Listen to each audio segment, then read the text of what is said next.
This program is brought to you by Globus.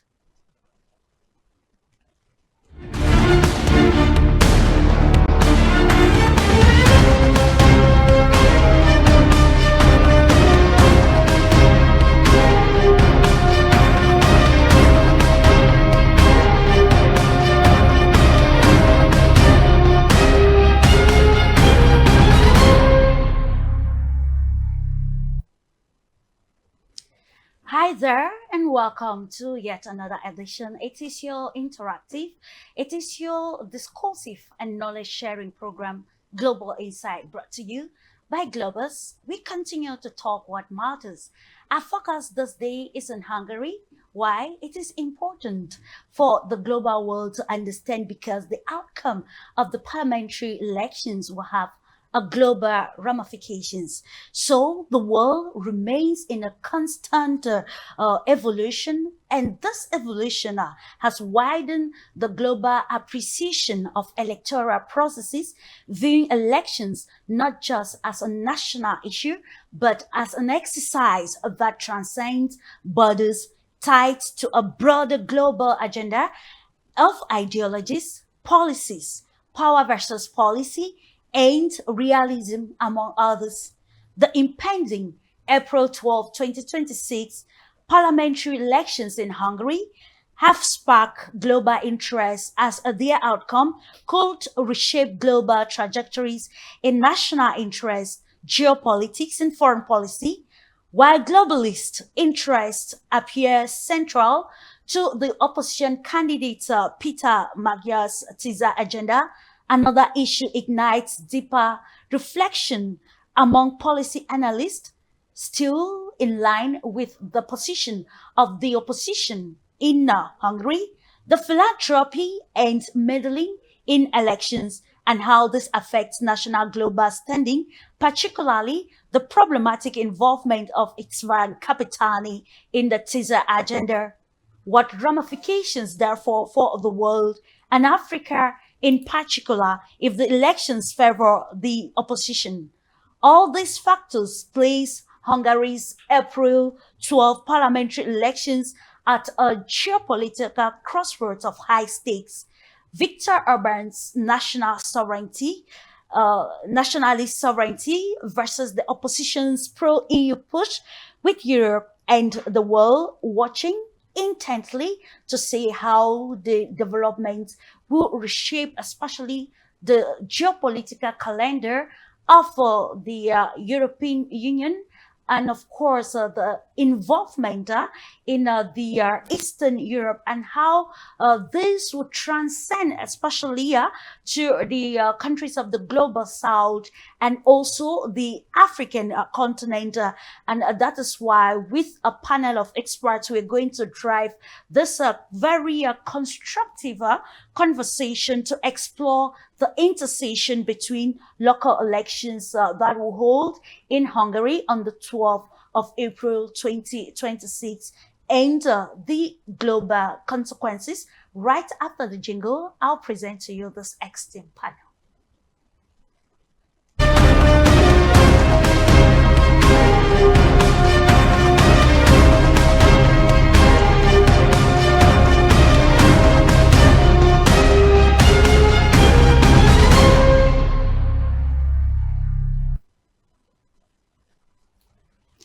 Welcome back. If you are just tuning in, we are looking at Hungarian parliamentary elections and the ramifications along geopolitical lines, political lines, and also particularly, ladies and gentlemen, by the end of this discursive program, we should be able to widen the horizon of our millions of viewers out there to understand that elections do not actually represent just a national interest, but the outcome will always have global ramifications.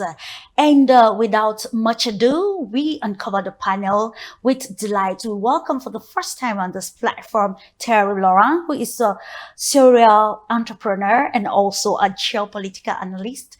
It's a pleasure to have you this day on the platform Global Insights. And I'm glad I would be able, in fact, to expose the vision that I have of what is happening right now within these elections that are conditioning completely the way that the conflicts between Russia and Ukraine is going to be solved. Actually, to present a little bit myself, I've been living 10 years in the United States and 10 years in Ukraine and in Russia, which is giving me a broad knowledge because I have been witnessing the crisis in Ukraine since the beginning. I was living there from 2006 to 2015. And actually, I am the author of a book that is called Ukraine, a Warning to the World. And I have been trying, in fact, to explain most of the leaders that I have been meeting for the last 20 years that Ukraine will be generating a major problem. And this is what we are seeing today. So basically, why the election of Mr. Orban is so important today. Orban and Fico in Europe are acting like moderator in regard of the hardlining positions that the European Union has been taking toward Russia. They want absolutely to invent themselves a sort of enemy in the way that they will be able to justify the federalization of most of the states constituting Europe. So therefore, they want absolutely Russia to be defeated because this would be allowing them, in fact, to strengthen their position on the geopolitical chessboard in the world. Unfortunately, this vision of the situation between Russia and Ukraine is exposed by the media within Europe on a twisted manner because they are forgetting, in fact, all the facts that has been bringing us to this major crisis. And actually, in fact, the hardliners like von der Leyen is doing everything possible in the way that there will be only one sound within Europe that will go against Russia. We have been seeing what has been happening in Romania. Mr. Georgescu was put it on the side of the election, despite extremely well positioned. And the European Union has been influencing the Supreme Court in the way that the election was completely cancelled. We have been seeing the same kind of mechanism within Moldavia because most of the Moldavian diaspora living in Russia, which is constituted of 500,000 people, were not allowed, in fact, to vote because there were not enough voting stations that has been opened. So basically, what European is bragging in regard of values, meaning the democracy, the human rights, and so on, is still not respected by the way that they are acting. So what we are witnessing today is that the Epstein team, as I want to call it, because this is what is it about, is just putting together in front of Orban a candidate that would be much more aligned with the policy that has been discussed and decided in the way that they will continue, in fact, to follow up on their agenda. Indeed, and we will continue to uncover more in the course of the program. Thank you so much for that very insightful introductory statement into our topic and why it is imperative. And we go to the United States of America to acknowledge the presence of Dr. Achille Eki, corporate finance expert and the CEO, Washington Valuation Group. It is imperative that we also look at the economic ramification of such, the outcome of such elections, especially the parliamentary elections in Hungary. And it's a pleasure to have you this day, dear Dr. Eki. Hello, good morning. Thank you, Clarice, for the invitation again. It's always a pleasure to be part of your panel. I am glad to meet Thierry for the first time. He's been living in the United States 10 years in Hungary, 10 years in Russia, 10 years. Is that right? Wow. In Ukraine. Yes. In Ukraine. Russia. So he's the utmost more, qualified person to speak about these matters here, because we sit here and then we just read newspapers and stuff like that and watch TV, but he's on the ground. So really, I'm glad that you joined this team because here on this program, we're looking for experts with gravitas like you have. Thank you so much for being part of this team today. Thank you. Thank you to Purnima and to Conrad for being part of the team. So I think this subject, I don't know what to say about this. It's European related, and I'm not very comfortable talking about European stuff because Europeans talk about themselves when it's important to them. When Africa is at stake, when they look at resources in Africa, everybody wants to grab it.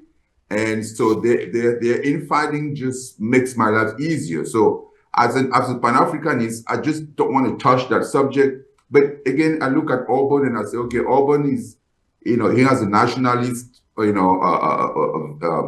bone, and he's somebody who talks about nationalism being different, letting people express themselves, which is ideal for all of us in Africa as well. But when it comes to, European planning to how to capture African resources and to subjugate Africa, he doesn't speak for us, and he's mostly with them. So I am ambivalent about this topic, but I would just say the elections are coming up. Definitely, Orban seems to be in not so favorable position to win. So according to the polls, but we see and we know that Europeans, we've gathered that situation in Romania already, right? We had a situation in Romania where the Europeans decided to rig the election to change things. I mean, I'm not very focused on that, but I know something happened in Romania, in Romania's election. And so, I think I'm looking to see what's going to happen here, knowing that the United States and the Trump administration is very supportive of the current government, right? Of the Orban, the Secretary of State went there, and even after he went there, still the poll have not moved that much in favor of Mr. Orban. But we'll see what happens. So as a Pan-Africanist, I'm looking at it, outside in and saying to myself, okay, what is Orban going to do for us? What do we gain if Orban wins or he loses? What do we gain as Pan-Africanists here in our battle to free ourselves from all these pirates? All these pirates, all these people who are subjugating us. We just had an election at the United Nations. We have an election at the United Nations talking about slavery. Is slavery the most criminal act of humankind on planet Earth? All the European countries voted against. Jesus Christ. All the European countries voted against. All of them. So I am looking at this, wait a minute, what should I be on one side or another of the Orban polls? I'm not even sure if Orban voted for that. So let me check on that. But really, it's amazing. People who are lecturing the whole world about democracy, human rights, but slavery, the US voted against it. And of This is course, insane. yeah, and that is why, we want to look at the outcome of these elections, which you just mentioned, Dr. Ashil Eki. In our preamble, we've made of a name that is actually behind the opposition, and that is where the cause for Africa comes in, given the involvement in the Shell company. We know the devastation that was brought to the Niger Delta in Nigeria, and with Shell still expanding its course across the African continent. If the former Shell official now enters or indulges the opposition in Hungary, what is the ramification for the African continent? And that we are going to actually analyze subsequently to look at the stakes for the African continent. And in the same perspective, let's go to India and acknowledge the presence of Purnima Anand, President BRICS International Forum. Is joining us, of course. She's joining us to give her also understanding of the stakes in Hungary, because the world is watching, just as the world was watching the outcome of the US president. The parliamentary president in Hungary are quite decisive as we await the results after the April 12, 2026 exercise. Welcome, dear Purnima. Thank you, Clarice. I am very happy to come again on your channel. And good evening and namaste from India to all our colleagues. It is really Hungary election becoming very important on global stage, because this is not only election of Hungary, it is a decision of the people of Europe. And as I know, in Hungary, people are very much in support of war, and some people are in support of Russia and some people are support of Ukraine. Earlier, Hungary was supporting NATO and American decisions, and they were supporting Ukraine. As our first friend, I'm sorry I didn't remember his name. He was in Hungary. And he is always present in the ground, so he knows much better. But sometime I meet with the leadership of Hungary in economic forums of Russia, and I find that Hungarian people knows that their energy requirement can be fulfilled by Russia only, and they need energy because they are having cold temperature, and all requirements and industrial requirements need energy. So elections are one thing and people's decisions are one thing, but needs, economy is also very important. But I feel that Hungry people understand that where they are standing today and what they need. So election is depending on current President Viktor Orban from the Fidesz party.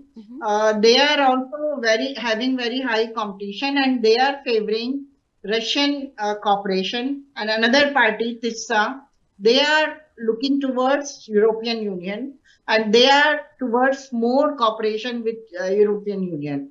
So let's see. This is very early to say that what people are looking for and how they are selecting their decision, their future by their vote right. So it is example of democracy, how people will turn their democratic right into their future development. So I will come back with your questions after the introduction of all guests, and we will discuss more open and more detailed.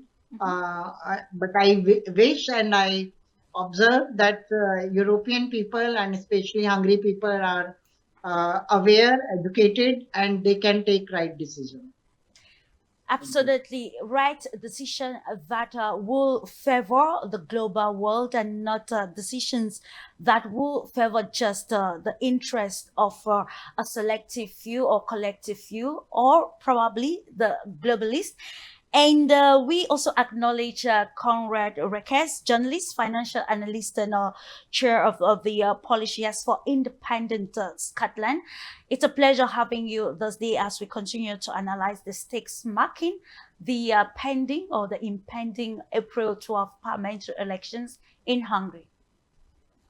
Thank you very much for the opportunity to be here in such a noble team of experts. Well, as you know, when me myself personally come to speak about situation in Hungary, please remember that I lived for many years in Scotland, but ethnically I'm of course Polish, and every Polish child and every Hungarian child knows the very short rhyme that Polak, Węgier, dwa bratanki, i do szabli, i do szklanki. That's in Polish, and in Hungarian it's Magyar Lengyel, Ketyo Barat, Együtt Harkol Sisa Borat. That means that Polish and Hungarian people are brothers, are cousins. So our historical ties are really, really close. And so, well, I will look at this from not only perspective of the British Islands, but also from the Eastern European perspective, if you don't mind.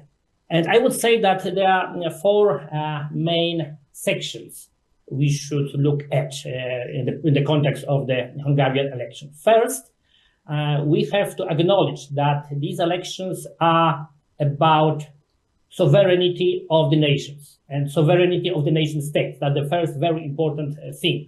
Because I would say that from many myself rather critical towards the Prime Minister Viktor Orban, especially because of his economical approach, which is, well, I would say controversial from the point of view of the Hungarian people. But in the same time, I can understand that his position, the position of his Fidesz party, is quite opposite to the main tendency of the European Union and the European Commission towards centralization, toward creating more unified European state on base of the European Union.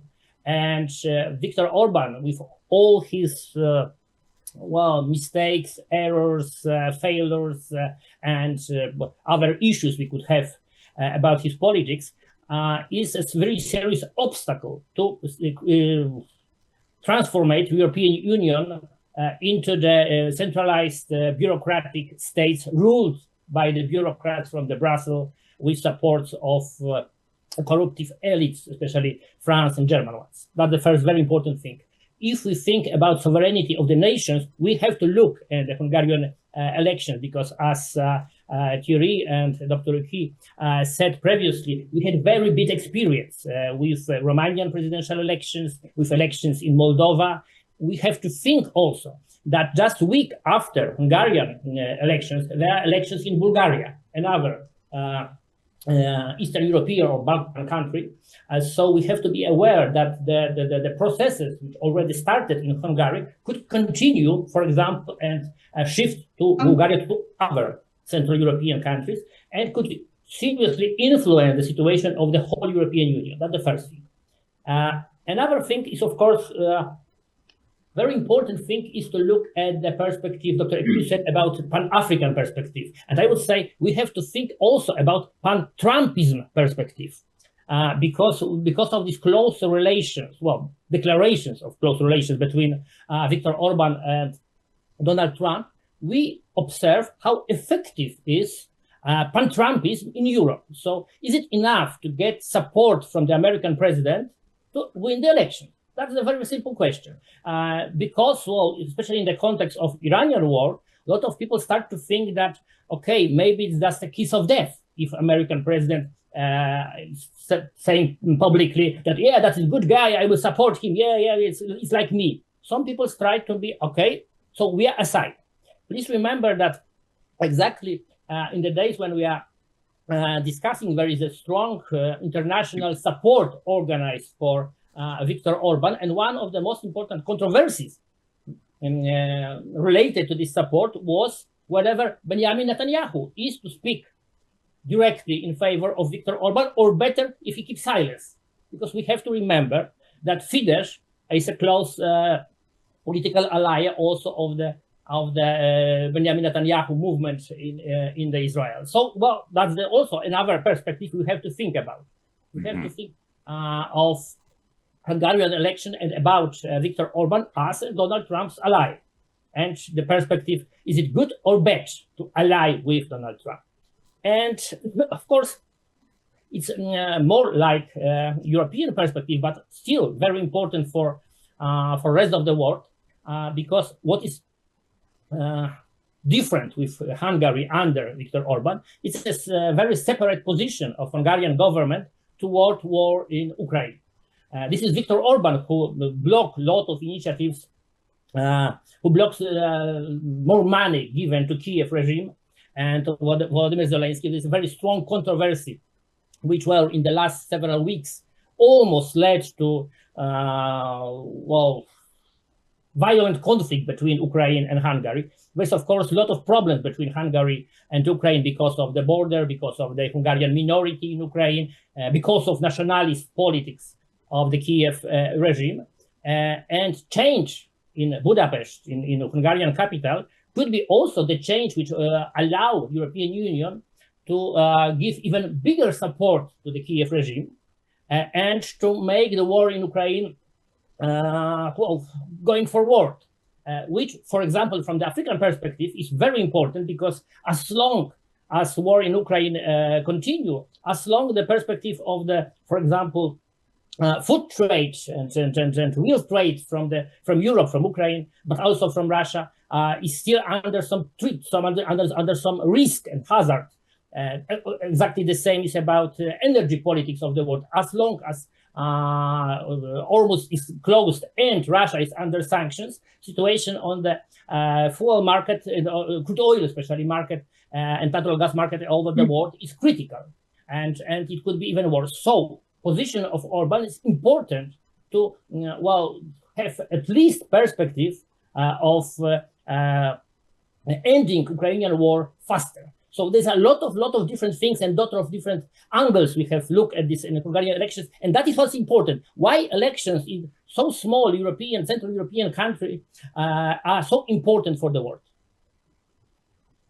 Yeah, just to note that from the preliminaries that have been highlighted so far by the team of experts, we can identify some key terms as a globalist interest in the Hungarian parliamentary elections impending.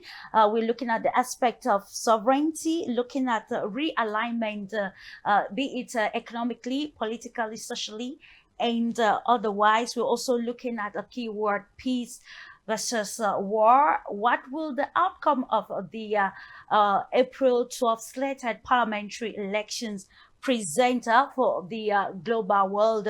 Coming back to you, Terry, is still in the aspect of understanding the context, and in a preliminary analysis, we want to highlight or probably elucidate further the terms which we underlined in our preamble, terming elections as that tool that do not actually affect the national dynamics of the country, but then transcends borders to look at how elections will affect the global agenda of ideologies, policy, power, and even the practicality or realism in the context of the Hungarian impending parliamentary elections. Well, on my perspective point of view, I do believe that the re-election of Viktor Orban would be a factor of stabilization to calm down, in fact, the conflict in Ukraine. Don't forget what the European Union have been deciding. They want to finance the Ukrainian at a level of $90 billion in supplement of whatsoever has been flowing within this crook country. And I am underlining the term crooks, because I know exactly how this money, the funds that has been sent to Ukraine have been disappearing. United States have been investing $272 billion. The European Union has been investing $250 billion. 30% of all this money has been disappearing, and it has been favorizing the real estate and all the assets of the junta that is running this country. And I can tell you how, where, and with whom.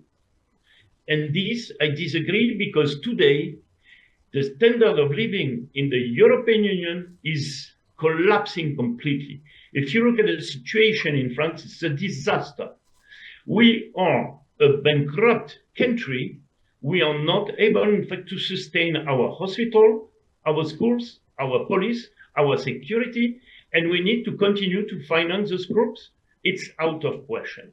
So basically, Viktor Orban is showing sovereignty, and he's showing his interest and the economical interest of his country.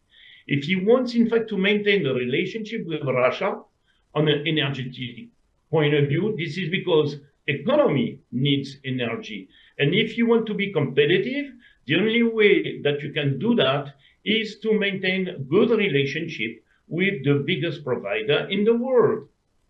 actually, if you go to the Bruegel.com, you will see, in fact, what is the level of supplying for GLN and for oil. It's a disaster. We are at the lowest level, and we are struggling, in fact, to find sources.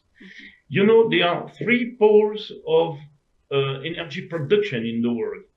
You have Russia, you have the Middle East, and you have United States. Sure. Today, Russia is under sanction. The Middle East is at war, and nothing is coming out of it. So what remains? It remains United States. So basically, what we're seeing is the oil price that is climbing, skyrocketing like hell, and that is going to bring, in fact, all the economies in the world, in fact, to collapse. On top of it, if you look at the private equity of the United States today, and if you know the list of the countries that are exposed to a level of debt that brings us back to 2008, this is an atomic bomb on which we're sitting. So basically, Viktor Orban today is saying, guys, what we need to do is to stop this conflict. And what we're seeing on the side of European Union is people that want to continue this conflict. What is the outcome out of it? The Ukrainian army has been losing, listen to the numbers, because these are the real numbers. 1.7 million dead. Do we want, in fact, to deplete this nation out of men in the way that it will be disappearing? We have 50% of this population that has been running away. And actually, I'm going to surprise you because 30% of them, they went straight forward to Russia. So basically, if Russia is the enemy of Ukraine, why 30% of the population has been rushing to Mother Russia? You know, I know this country very well. We have different ethnies. And some of them, they want to be associated to Russia. Some of them, they want to be associated to Europe. And we need to listen to those people and to make sure that they will be splitting the way that Yugoslavia has been split without any more bloodshed. Mm-hmm. So basically, I want to underline something extremely important. There was a plan that has been established by the Rand Institute that was saying, we want to cut off the ties between Germany and Russia because this would be allowing them to build the Eurasian blocks, which would be on the energetical point of view and on the human resources point of view, a very big power. And at the end of the story, this has been happening, and United States that has been provoking the conflict into the beginning of the end of the conflict in 2022 February, because this is the Ukrainian that has been attacking first, starting on the 17th of February. And the package of sanctions, they were ready. They were distributed to the European Union. And at the end of the story, what is happening? Our economy has been completely collapsing. And what we have been observing in April 2023 is major capital that has been shifting from Europe to United States. So basically, the plan has been executed. It has been extremely successful from the American point of view. And the European right now has their economy completely destroyed. So what do we want to do? Do we want, in fact, to follow up and to support Viktor Orban in the way that this conflict is going to stop and we will continue to do business? Mm-hmm. Or we are continuing, in fact, on these hardliners and see the Europe completely destroyed? It's up to us. And I wish that the Hungarian people, they understand this clearly. Actually, I want to rebound on what Comrade was saying in regard of the support that Trump is bringing to Viktor Orban. Yes, it is a death kiss because Trump has been making a gigantic mistake. It's the attack on Iran. That was completely stupid. And this is the move that is destroying completely its legacy as the president to make America great again. Mm-hmm. So and basically, yes. Okay, I will come back to you subsequently. And just to say that it brings us again to that junction of crossroads, wanting to understand the stakes and how to avoid the very negative consequences of the outcome of these elections, which are global. Coming back to you, Dr. Eke, still from the African perspective, because we know that the Ukrainian crisis has had severe consequences also in Africa. And we want to look at how the probably at this juncture, it's true that the personality of Victor Orban is very problematic when it has to do with, its foreign policy stance regarding immigration and probably, some African countries. But then let's look at how, the African continent can also probably use these impending elections and the high stakes which have presented themselves to probably understand the philosophy of probably elections as a tool of global ideological conflict, and see how to carve an agenda that will henceforth define the electoral calendar and processes of the African continent to ensure bypassing some of the very severe and negative geopolitical ramifications that come as a result of elections.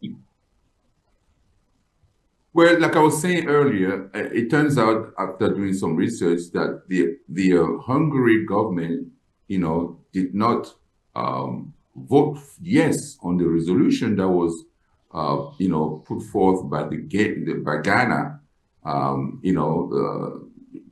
declaring that the gravest crime against humanity was slavery. So, only 3 countries have voted no. For fact, US, Israel, and Argentina, but the other 27 European countries, including Hungary, abstain rather than clearly support the African text.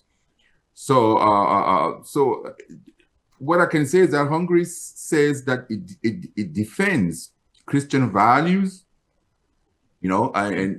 but when African and Caribbean nations, bring a resolution calling the slave trade the gravest crime against humanity, Budapest, which is Hungary's capital, they did not vote yes. They abstained, like the rest of the Europe, hiding, their views on that subject, on that decision. So that tells you, how conditional, Europeans and Hungarians' morality is, with regard to Africans' suffering and pain. This is 400 years of crime of epic proportion. 400 years, and no one dares in Europe to say, oh, yes, it was a crime, because they don't want to suffer the reparation aspect of it. That is why they're doing that.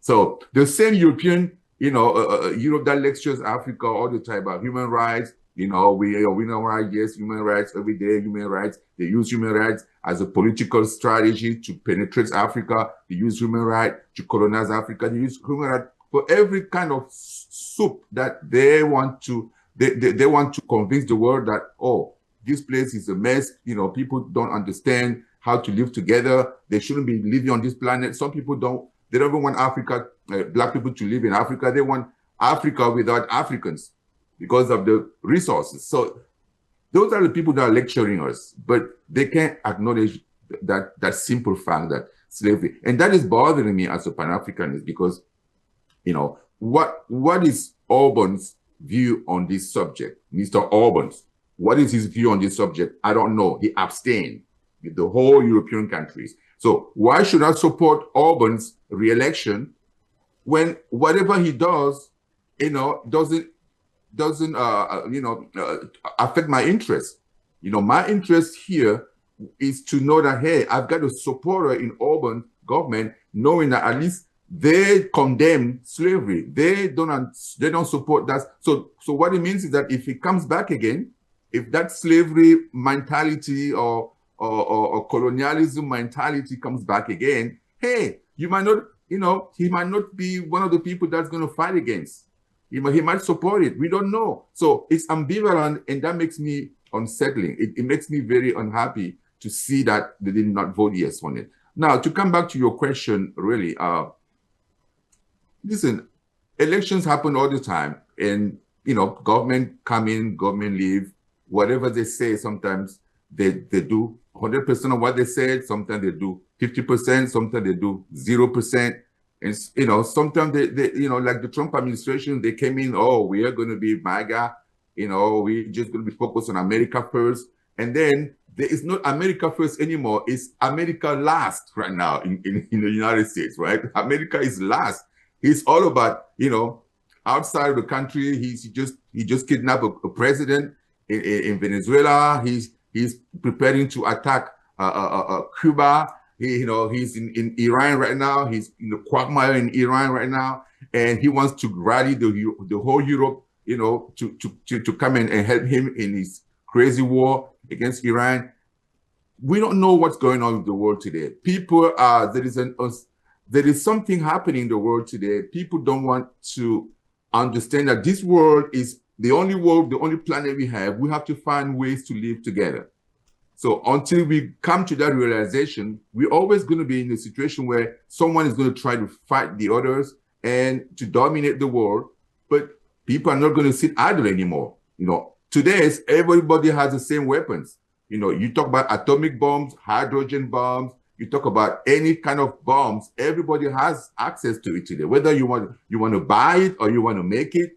In Iran case, Iran have decided they don't want nuclear weapons. That is the decision the Ayatollah took.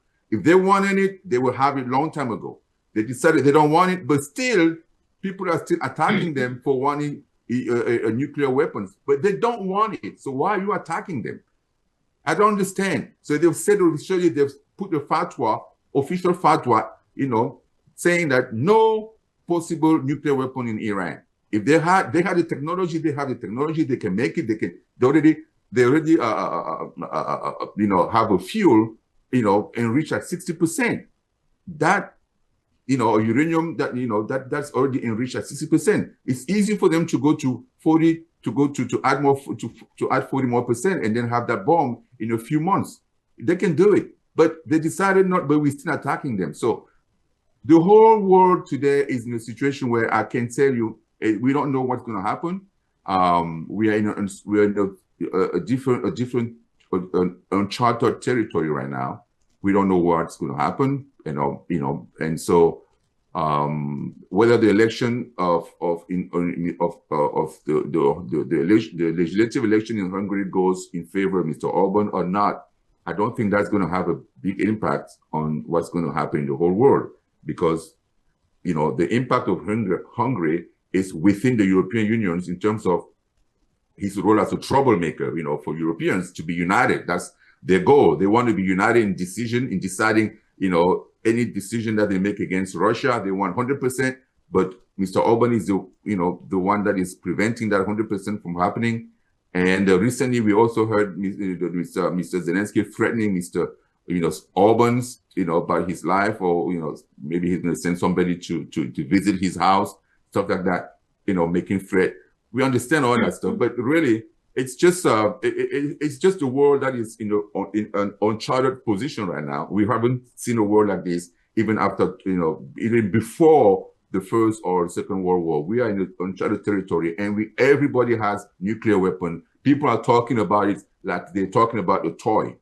Everybody talk about nuclear weapon. Oh, nuclear. Israel, nuclear weapon. Okay, United States, nuclear weapon. Oh, Russia, nuclear weapon. China, nuclear weapon. What is going on? It's becoming something like a small cake that you can go in the store and buy. But, not be surprised that one day we get in the morning and then we only witness the disaster that happened because somebody used it thinking that, hey, it's not a big deal anymore, but it is a big deal. So we got to be very careful. Thank you.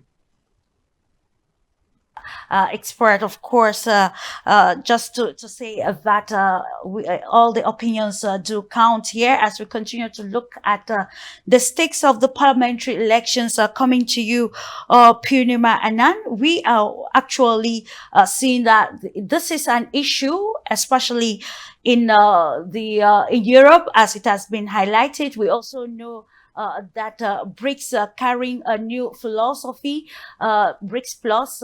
It's also watching these elections. So, in your own perspective, what do you think the outcome of these elections will mean for the probably the BRICS ideology? And we are looking at elections that will determine the next phase of the Ukrainian crisis, a crisis that has not just affected Eastern Europe or probably Western Europe, but it has some sort of a global ramification. Nowadays, this election is very, very critical, I can say, because if in this election Fidesz party wins, then it showcases that people are having faith in Russian side and BRICS side. And the question is that how to take the decision for voting. This is a question for the hungry people. So question is that how they will sustain and how their economy will stable. So on that ground, they have to look at two sides. One is European Union support, and another is Russia and BRICS countries.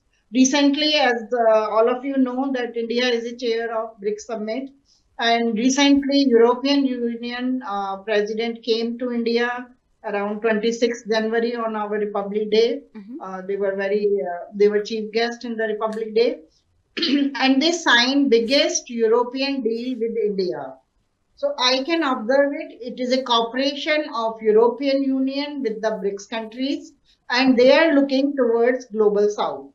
BRICS plus means global south. And we are also observing that in global south, if we count big countries and BRICS countries, Russia, China, India, and South Africa, they are having sustainable political decisions of the people. President Putin is continuing his presidency. Prime Minister Modi is continuing his prime ministership. China President Jinping is continuing, and Ramaphosa in South Africa is continuing. So people are having understanding that with their state leadership, they can get stability for their economic development, for their education program, for their poverty alleviations and environment issues.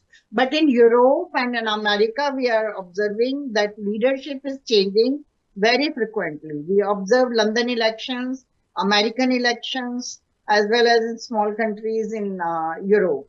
So these frequently change showcase that people are not satisfied.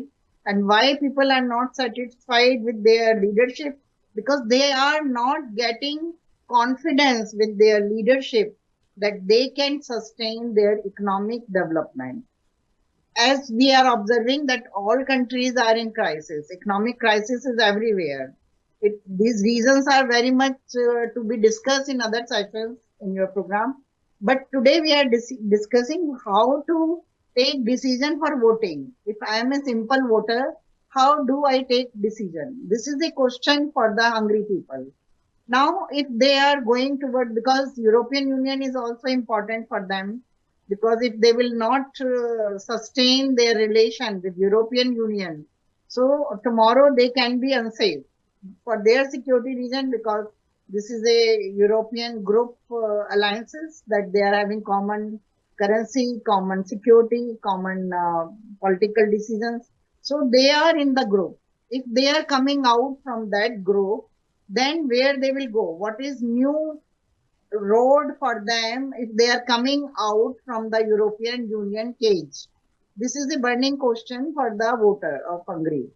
So now this is a question of trust of the people, that with whom they want to go. If they are having their trust for the Viktor Orban, who is current leader of Hungary, but he is having so many challenges because he was running the current issues, and it was very difficult time, and economy was declining and uncertainty is there. Now people are looking towards Tista party and Mr. Megar, because he's showcasing that he will change the current system, corruption and cooperation with European Union. So this is really very tough election, and that's why today we are discussing that what will be the result and how it will impact on international stage. If this election showcase that they are coming out from the cage of European Union and they are moving towards BRICS countries and Russia, then it is a new challenge in the European nations. And BRICS community and European community can get new roadmap to make the cooperation. So I can see more positive side, because everybody in Hungary and Europe knows that they are having problem with the European Union decisions, and they need to search new roads for their cooperation, and they can look towards BRICS countries where they are having more countries for the cooperation, for trade, for educational cooperation, because they need students from global south for their educational institutions. Because now I know many students from Africa and Asia who are studying there, who are working there, they are having very serious problems, and many students are coming back because their energy crisis is there, electricity bills are very higher, and food bills are very higher, rent is very higher. So they are coming back, and universities are also changing their program. Whatever they promised, they are making new capsules for their education program, and there are no internship, there's no capsule programs where they were earning small money in the Europe and they were sustaining. So these are the difficulties and challenges between Europe and BRICS countries. And I hope that because this is very difficult election, and I hope that people will select BRICS side and Russian side, because they understand, they are educated, that they need energy, they need sustainable economic cooperation. So I hope their decision will be for their sustainable future development. Thank you. Indeed, quite a complex crossroads where Hungary finds itself today.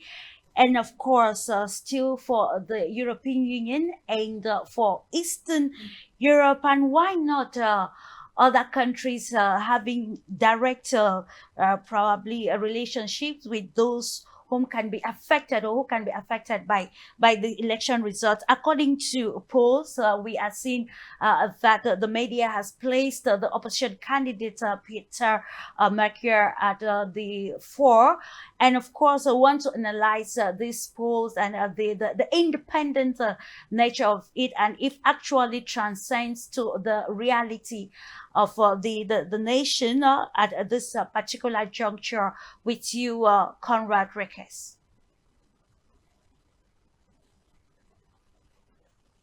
Yeah, a couple of things. First of all, Dr. Eki, I've got one important amendment for you. Okay.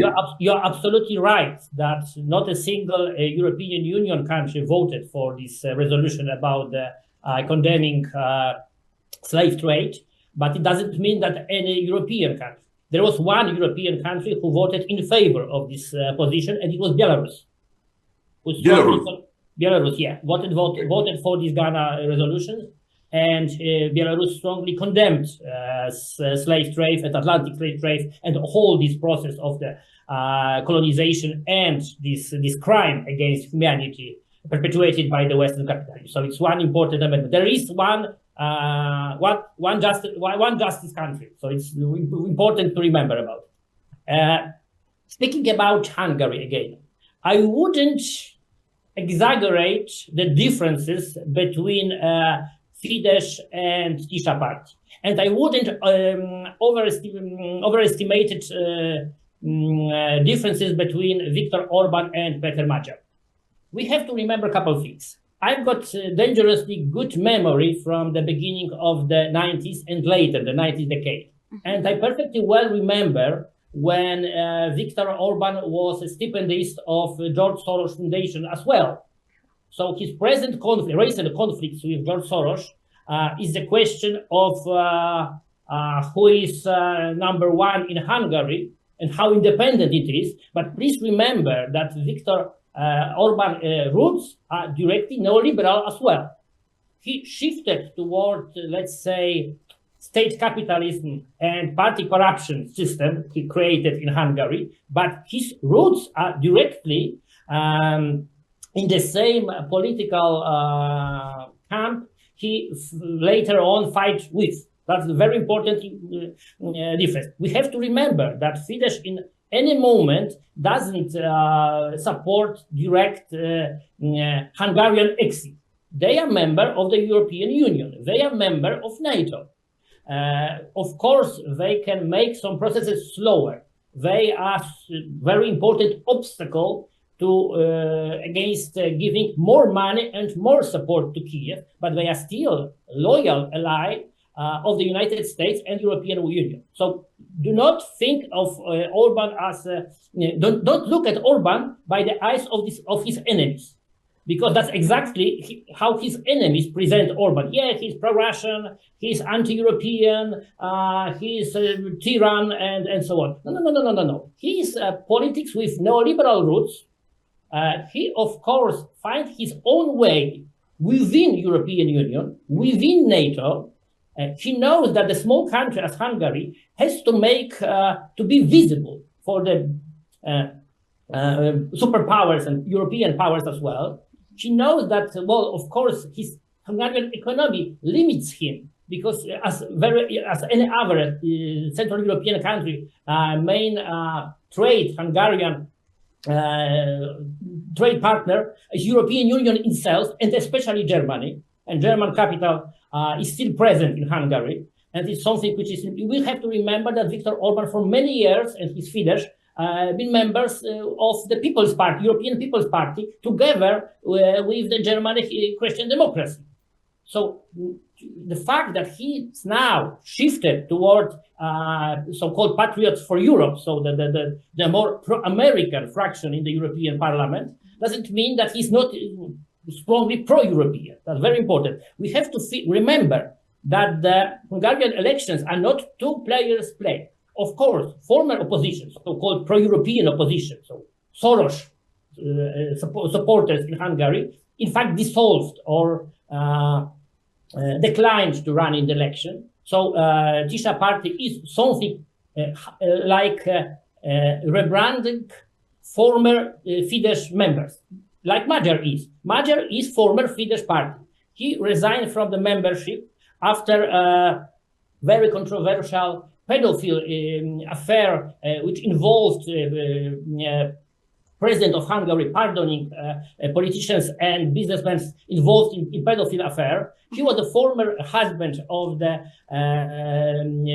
Judith Varga, Minister of Justice, who signed pardons of the pedophiles. So, in fact, he, as a new quality in Hungarian politics, is a bit, well, I would say, controversial as well. Oh, let's use this delicate words. We have to think that apart from these two parties, Fidesz and Tisza, there is a third, small but very important power and factor in Hungarian politics. There is Mihazang party. This is the really nationalist party and traditionalist party, which recalled the Panturian traditions of Hungary. We have to remember that the ancient Hungarians came to the Central Europe from Asia, from the steppes there, and so they try to rethink these Eurasian connections of Hungary. And I've seen yesterday the recent polls with some kind of prediction of the parliamentary seats, because we have to remember that in Hungary there is a mixed electoral law. So you've got 106 members of parliament elected in the constituencies, single member constituencies, and another 96 are from party lists. And the prediction is that as among 199 MPs in the Hungarian parliament, that could be probably 99 MPs from Fidesz, so majority, but not majority allowing them to form the government alone. 93 members of Tisza party, so mostly former Fidesz members now rebranded to more pro-European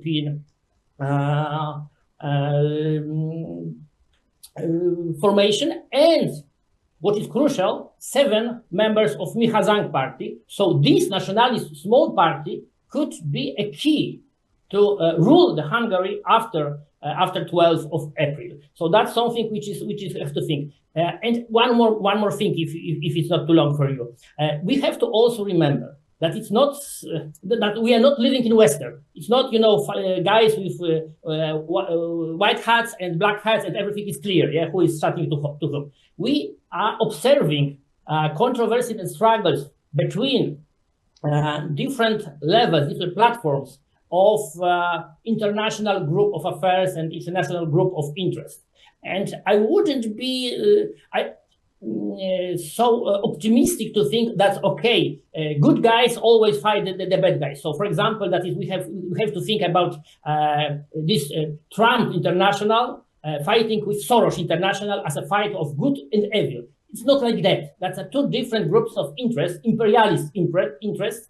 We have to recognize, and on some levels, it could be very favorable for the rest of the world to see the results of the fight. On other levels, one international does the same bet as the other one. So please better think about own interest. I strongly agree with Dr. Eki that Africa needs to think about own interest, how elections in Europe, in different countries, could influence the situation in Africa. And our smaller country or bigger countries, I don't, of course, try to compare Scotland or Poland with India, but of course we have also our own interest. We have to, keep on carrying on and in context of any elections, any changes in the world. But it's not against that ours vote with the enemies. No. Our things are aside. Thank you so much. Just to note, ladies and gentlemen, if you are just tuning in, this is a Global Insider, a knowledge sharing program where we get to analyze the stakes affecting the global world, and of course, looking for the way forward. How can we, of course, make the world a better place for humanity, mitigating the adverse effects of geopolitical contestations. And today we are looking at the impending April 12 parliamentary elections in Hungary, and which is actually an issue of utmost concern for Russia, because a vote for Viktor Orban Fidesz party will mean that there will be no further, funds from the EU regarding Ukraine, and a vote for Tisza party on the Peter Macher will mean that the Ukraine crisis will have a new course, and we cannot at this juncture determine the effect, especially on the population. And that is why we want to again take a zoomer on these elections, looking at the interest of the globalists or probably external actors who actually have stakes in the elections in Hungary. And with this, we want to understand in total with you, Thierry, trying to understand again the geopolitical flashpoint to say Hungarian elections, and the outcome will probably define a new trajectory, geopolitical trajectory for European Union and even the country. Here we're talking about 60 billion euros, that is about 90, I beg your pardon, as about to be dispersed to Ukraine for the purchase of sophisticated weapons in the fight in the Russia and Ukraine crisis. And also we're talking about money that has been blocked from Hungary to probably boost national security and defense. So let's try to understand how the external geopolitical stakes are actually affecting even the reality of the country, and how this can affect voters' perception. Well, if you look at the balance sheet of the EBC today, you will get very scared. Christine Lagarde has been affecting $866 billion, in fact, to cover the margin calls that a private equities company has been subscribing to. What does it mean? It means that, in fact, the European Union do not have the capacity, in fact, to go and to move forward on a financial point of view to finance, in fact, the effort that is necessary. So basically, that is the reason why they have been trying by any means, in fact, to confiscate the assets that has been frozen within the European banks, especially in Belgium.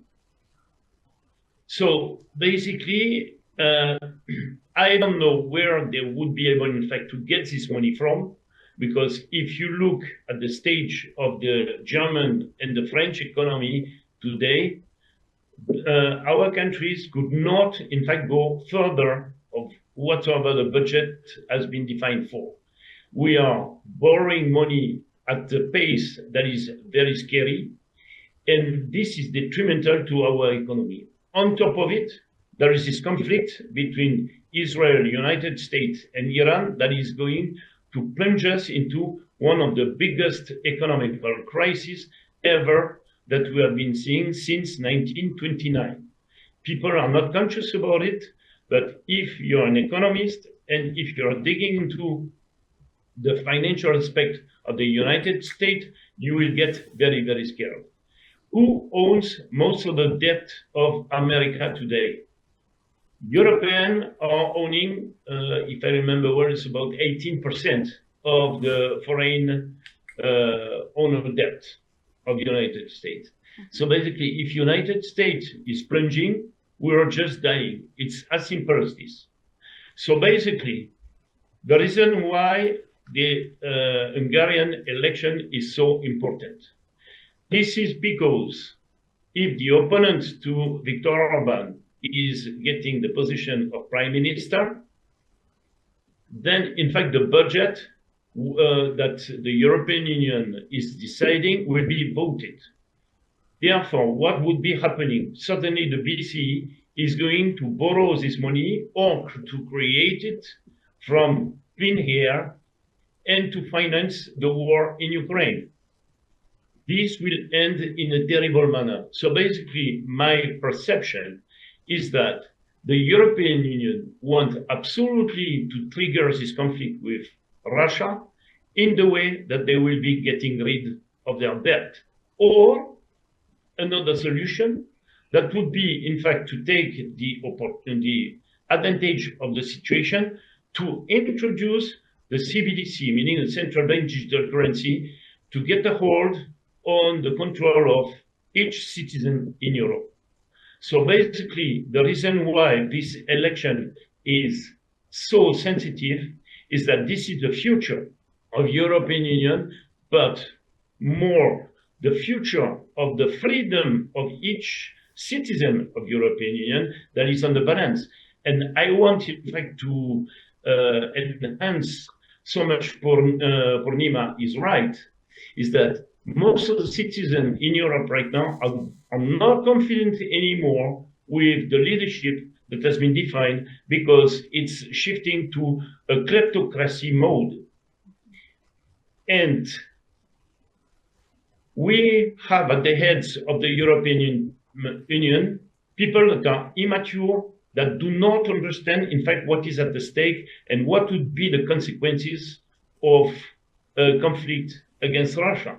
And to conclude, I would like, in fact, to quote what Jacques Chirac, our former president, was saying regarding diplomacy. He was saying Diplomacy is about to wear the shoes of your opponent an entire day, in the way that at the end of the day, you will be walking half a way to come out to compromise with him.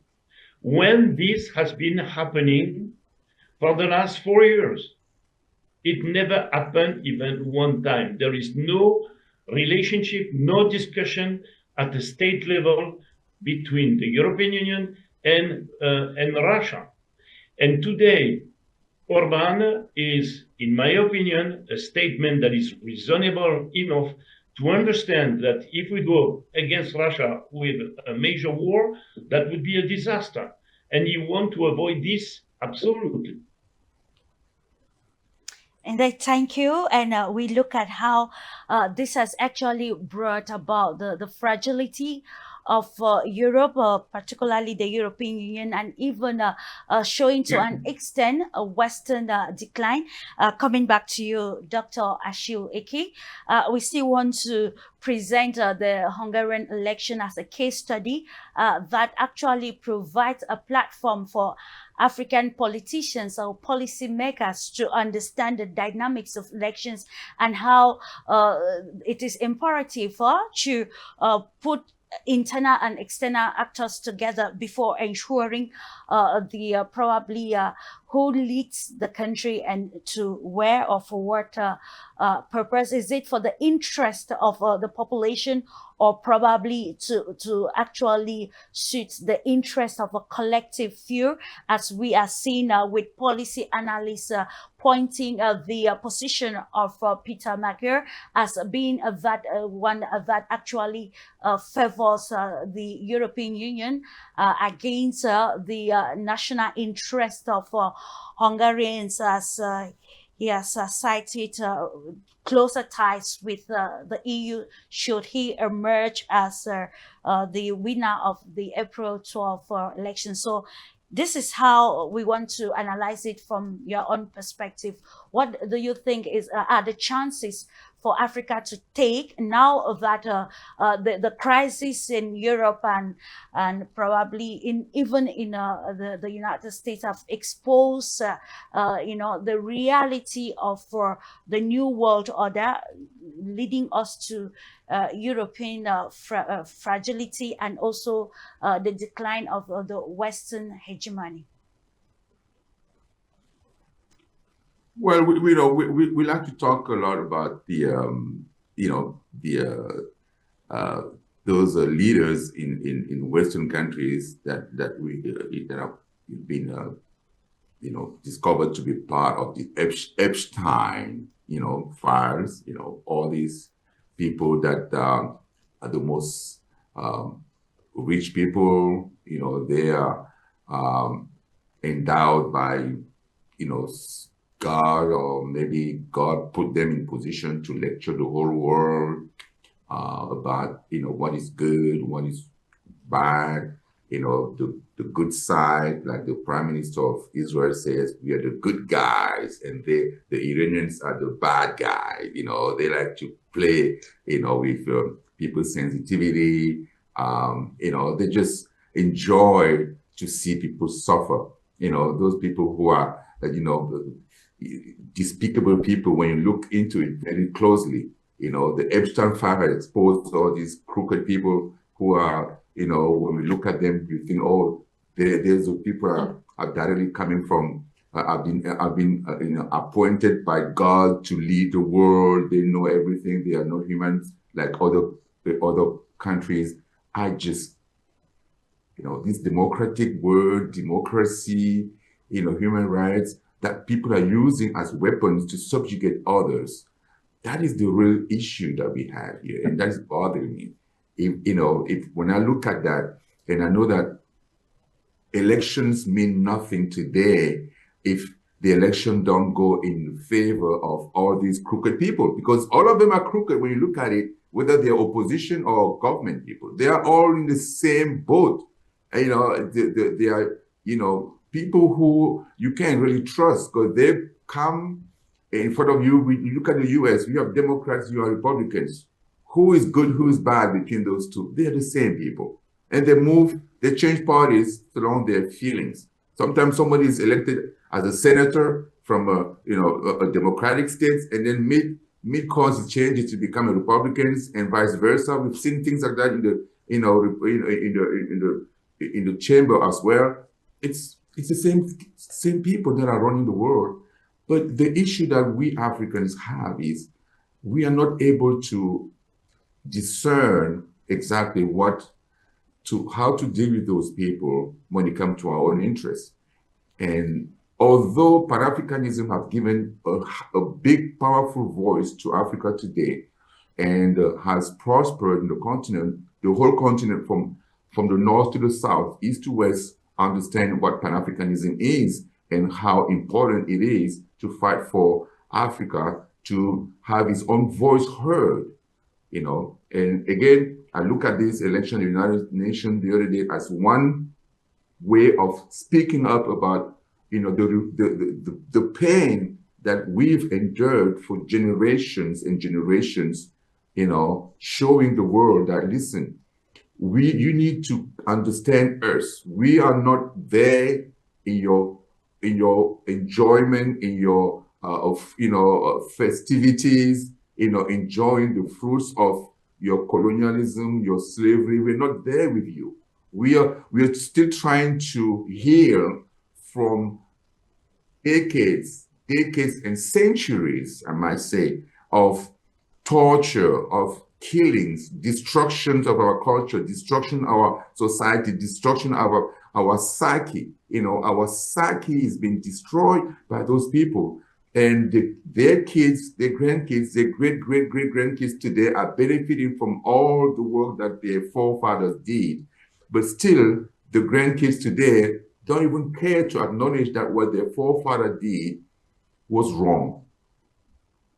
How can you deal with people like that? How can you do business with people like that? How can we change the narratives? The idea is for us to unite, as we always say. It's a difficult process because we are so smallly divided, and people are trying to put us in different silos. Like the French people, the French colonial countries, the English colonial countries, the Spanish, the Portuguese. So we are in different silos, and we should not be talking to each other. We should only talk to those countries who colonized us. So that's why people who live in those different countries, colonized by all these different European countries, they look up to those colonial countries as their main, sources of information of anything or activity or anything. We don't trade between us. No, trading between us it's not accepted in the world of those people, of the colonialists, and many of our people who have been formed or manipulated psychologically into accepting that those external countries should rule them indirectly today. And that's the fight that we have to take as Pan-Africanists. This is why the Pan-African movement doesn't care which country colonized you, which European country colonized you. We have the same fight. And in that fight, we need to unite, find a way to get together despite barriers, language barriers, these are colonial language anyway. So we speak Swahili, we speak whatever language that we have. We speak all these languages, Lingala, Douala, anything. We have our own language. We can speak those languages, and we can understand each other and come together as a united force to fight back. And I see it happening slowly. It's a process. We see that with the Sahelian countries already taking their future, into their hands, and that has to just generate more of that. We have to just, have many countries come along, unite like those three countries have done, and then create an effect that is going to make everybody start thinking, wait a minute, those people have come afar, they've come afar, they are trying to figure out how to handle, all these competing pressure that they're getting every year Okay. from foreign countries, but we have to give them some kind of, we have to give them something for them to live for, but they're not allowing us to do that. So we have to keep fighting until we get. Just to say, I don't know if probably that should position Viktor Orban here as a a figure, probably prioritizing the national interest over the interest of a selective few. If I actually understood your analysis well, Dr. Eki, because when we are looking at Viktor Orban's position in Europe, we see that the contestation with the European Union, it's as a result of him defending the country like Hungary is not ready for war. And actually we watched a Vox Pop where we saw many potential voters in Hungary saying they wouldn't want to vote for the TISA party because they know that voting for the TISA party is voting for war, and war is nothing that they will actually envy at this particular juncture. So it's actually understanding globally, learning from the international dynamics of politics and electoral processes, and see how this trajectory can be defined in Africa, correcting the political rhetorics of the continent that will not suit just the interests of politicians, but rather the common interests of the continent and the African reservoir, that is the human capital. And we leave now to come to you, Punima Anand. We're still looking at understanding the concept of the new world order with this the stakes of the Hungarian elections, because when we look at the analysis of all of these, we try to look at those stakes, and we are seeing how it's the new the philosophy of a new world order where sovereignty or autonomy is prime or paramount, that is actually pushing the philosophy of maybe the dealings of Orban, in line with the EU's decision on Ukraine, and probably in the part of NATO and other stakes, which actually he deems more, favorable to the globalists or a collective view rather than the national interest of his country. This is very good question, Clarice, because now in today's discussion, we mostly discuss about election between two parties, between TISCA and Fidesz. Yeah. But if I observe the mindset of Hungarian people who have to vote, who will vote, so their mindset is very fragile. They are having many things in their mind. So I feel that this election will be multi-party election in Hungary. And small parties like this Democratic Coalition and Hungary Socialist Party and many other parties will get more votes than the major parties, which now current polling is showcasing that TISCA is having 63% vote and Fidesz is having 34% voting. So I think these figures will change after election, because everybody, when they are not getting clear decision, clear confidence in their leadership and in party, they will think local issues inside the country, inside their communities. So in that manner, local parties will get chance to get more vote, and this will showcase their unity and their trust in their local leadership.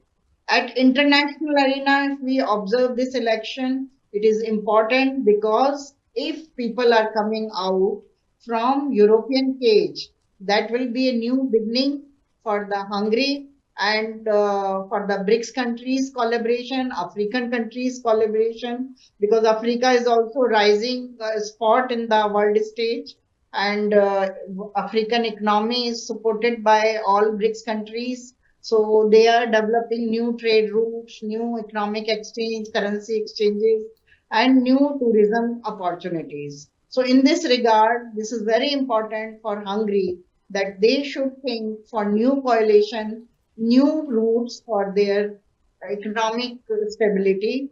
So I feel that this multi-party elections will give new results in Hungary, and we will see that now Europe is fracturing. European unions are not capable to hold the elections, and they're not having budgets. NATO is not having enough funds to give the security to the European Union countries, nations, and they are not even success in Ukraine.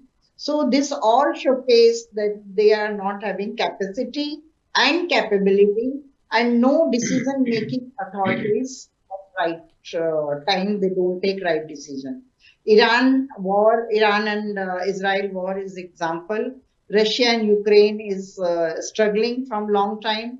Young people are dying due to wars. Another side, they are struggling for economic problems, educational problems. All structure is changing, and that's why you are right that new world order is rising, and people are thinking in more united way for new economic cooperation.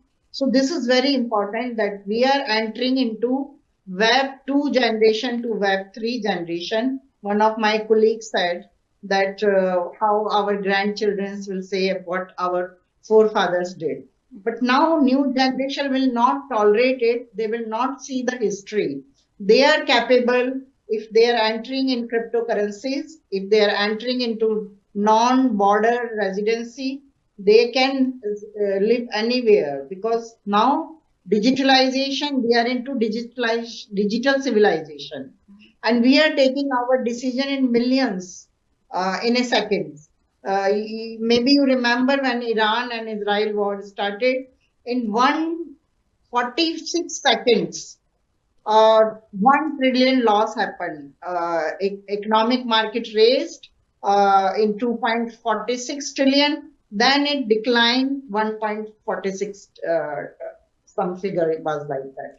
So in seconds, in minutes, we are changing, world is changing because we are in digital civilization, and hungry people will get understanding from whole world, from Africa, from Asia, from CIS countries, how these countries are existing and sustaining, because Europe was a model, America was a model in past, but now it's all fractured. Everybody understand that their think tanks, their decision maker, policy makers were not right.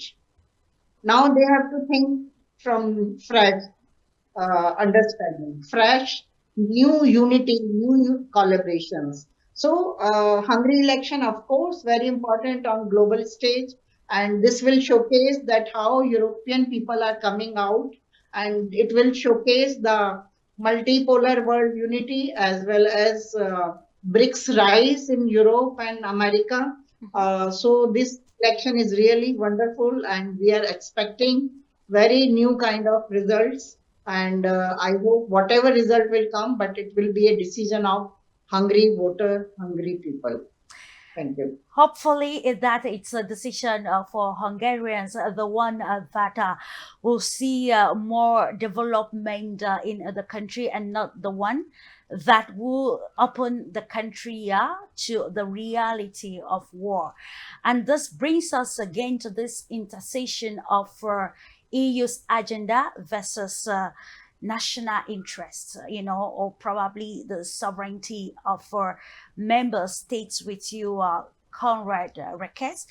Let's try to understand, can this probably, given that it is already clear, it is all over the media that the EU has stakes in the impending election. So can Hungary at this particular moment bypass EU's covert elections, influences, or meddling?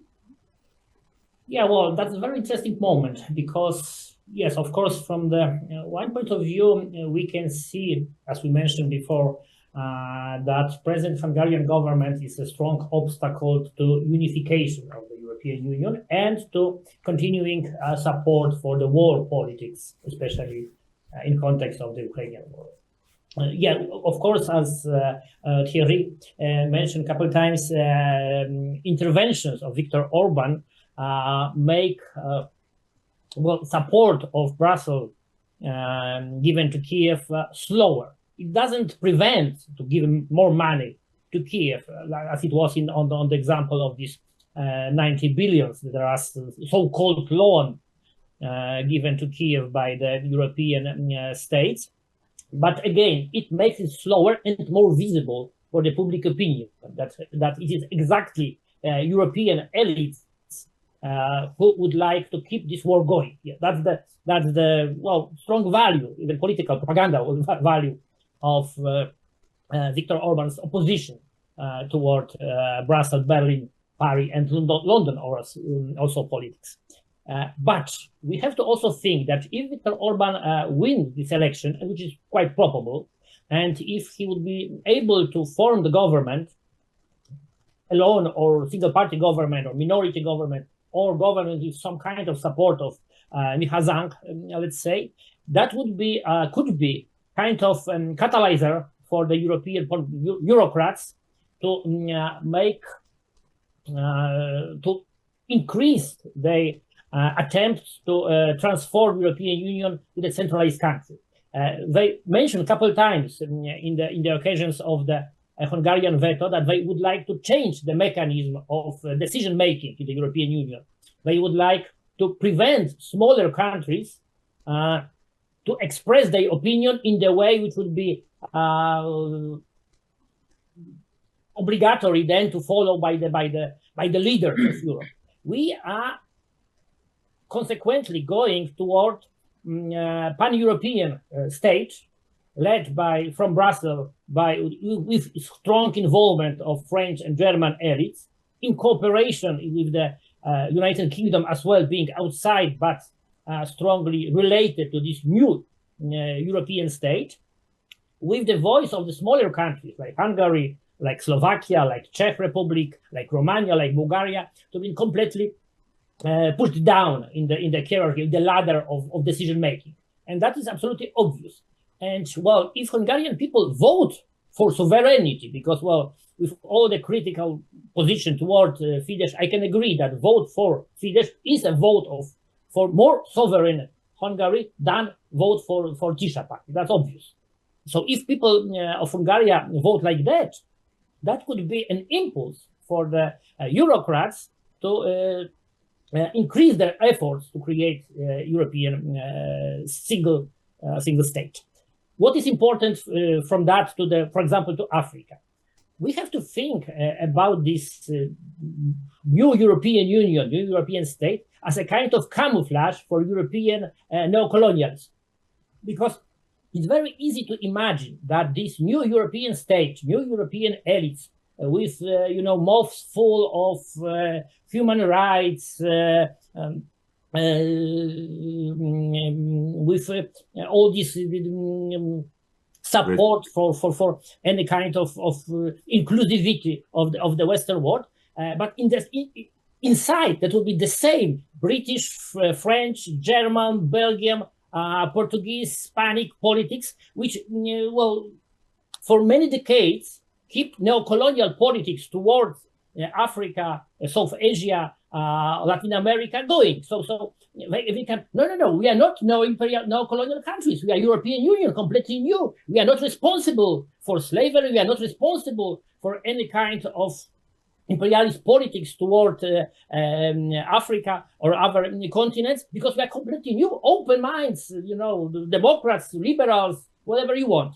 So that is a kind of camouflage, very dangerous camouflage, because we have to remember that in fact all this neoliberal so-called inclusivity, human rights ideology is another form of cultural colonialism and cultural invasion against Africa and other countries. It's again the white, clever, and superpower white people coming to Africa, to South Asia, to tell the people how to live. Yeah, that's the point. That's the point. How they imagine this new world order.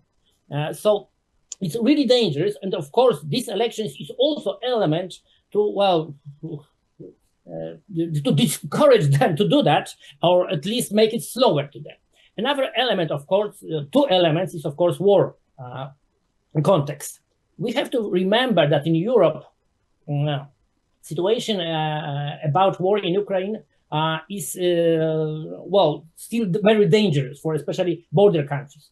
It was last days when we heard like the Baltic states, Litva, Latvia, and Estonia opened their airspace for the attacks of Ukrainian drones against St. Petersburg and against the north part of Russia. Of course, it has to be done with quiet acceptance of Polish government as well, who need to open airspace also for Ukrainian drones, because it will be impossible to jump from Ukraine to Estonia, not passing Polish air zone. So we are closer to war again, to war involving directly NATO countries against Russia. So election in Hungary, so elections which people of Hungary are to decide if they are still would like to keep the country aside of this war, are extremely important, because we have to remember that the war in Ukraine is, in fact, proxy war of the West, proxy war of the United States and NATO against Russia, who is very important African partners, for example, when we think about nuclear energy development, that in many African countries, and a strong political partner of Africa against neocolonials. That's very important. When we think about, again, Iranian war, we have to remember that it's another proxy war of the United States and the few allies against China. Very important, crucial African partner and very important ally in any processes of economical development of Africa. So we have to think that all these areas of the world are interconnected. So it's not like we have to think about this small butterfly and its influence on the world affairs. And in this case, that's Hungary, who is this small butterfly. Small, but having effects that can cost a destiny, or probably the future of the world's population. And in the same perspective with you, let's look at maybe the geoeconomic stakes of this impending polls, Terry, because when we're talking about Hungarian elections and events leading up to elections, we are seeing maybe philanthropies stepping in, and we want to look at the role of philanthropies, or the philosophy of philanthropy and election meddling in terms of geoeconomics and probably politics. It has been revealed in the media that the TISA party is being backed by Istvan Kapitani, former Shell executive.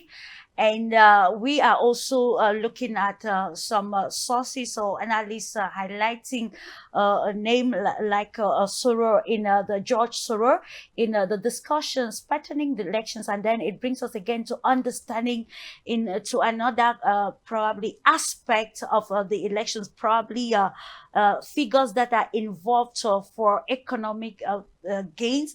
And how can we analyze this? If actually this is veracity, how can we analyze this and bring a broader understanding of some of those maybe complexities of elections? Well, that is a very interesting topic. What we are observing, in fact, on the higher level, is a sort of endogenous feudalism that is put together to control the population in Europe.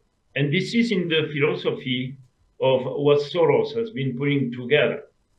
This guy thinks that if our societies are completely open, that we are mixing any kind of people coming from anywhere, they will not have to fight, because They will not have any identity on a cultural point of view, on a historical point of view, on a language point of view, and so on. But this ideology that might look like something wonderful, sort of heaven, is hiding, in fact, the agenda that is in the back end of this story. So basically, Soros has in mind to put together with his friends, the globalists, a sort of unique government that would be able, in fact, to control the entire planet. And Soros has been extremely active in Ukraine because he is one of the guys that has been financing with the US aids the coup of Maidan. And I have been seeing a lot of things, and actually a lot of NGOs from France and from Poland were financed by Soros, in fact, to help in the organization of the coup within the spot of Maidan. And I have a lot of documents that I have been sourcing, which are included in my book. So Soros has been also operating in Romania. He has been operating in Moldavia. He has been operating absolutely everywhere, and especially right now in Hungary, because he has been defining Orban as his public enemy number one, because he's the locker that would stop, in fact, his project. Because if we are looking at the European Union right now, it's acting as a sort of open air project to go to the next step, meaning this unique world of governance. Okay, so if for this means, in fact, Soros has been financing the opposition at a level of $20 million, helped by the CIA and the Mossad.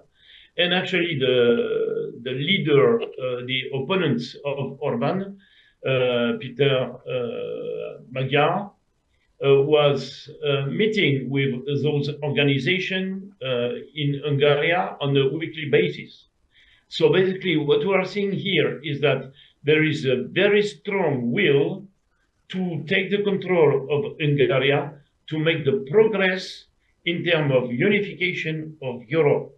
But what I am observing here is that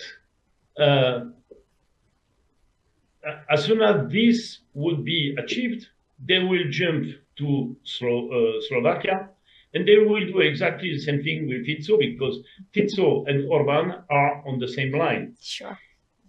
If we are trying to operate a sort of comparison of this microcosm of the Hungarian election, it is a sort of fight between hell and heaven.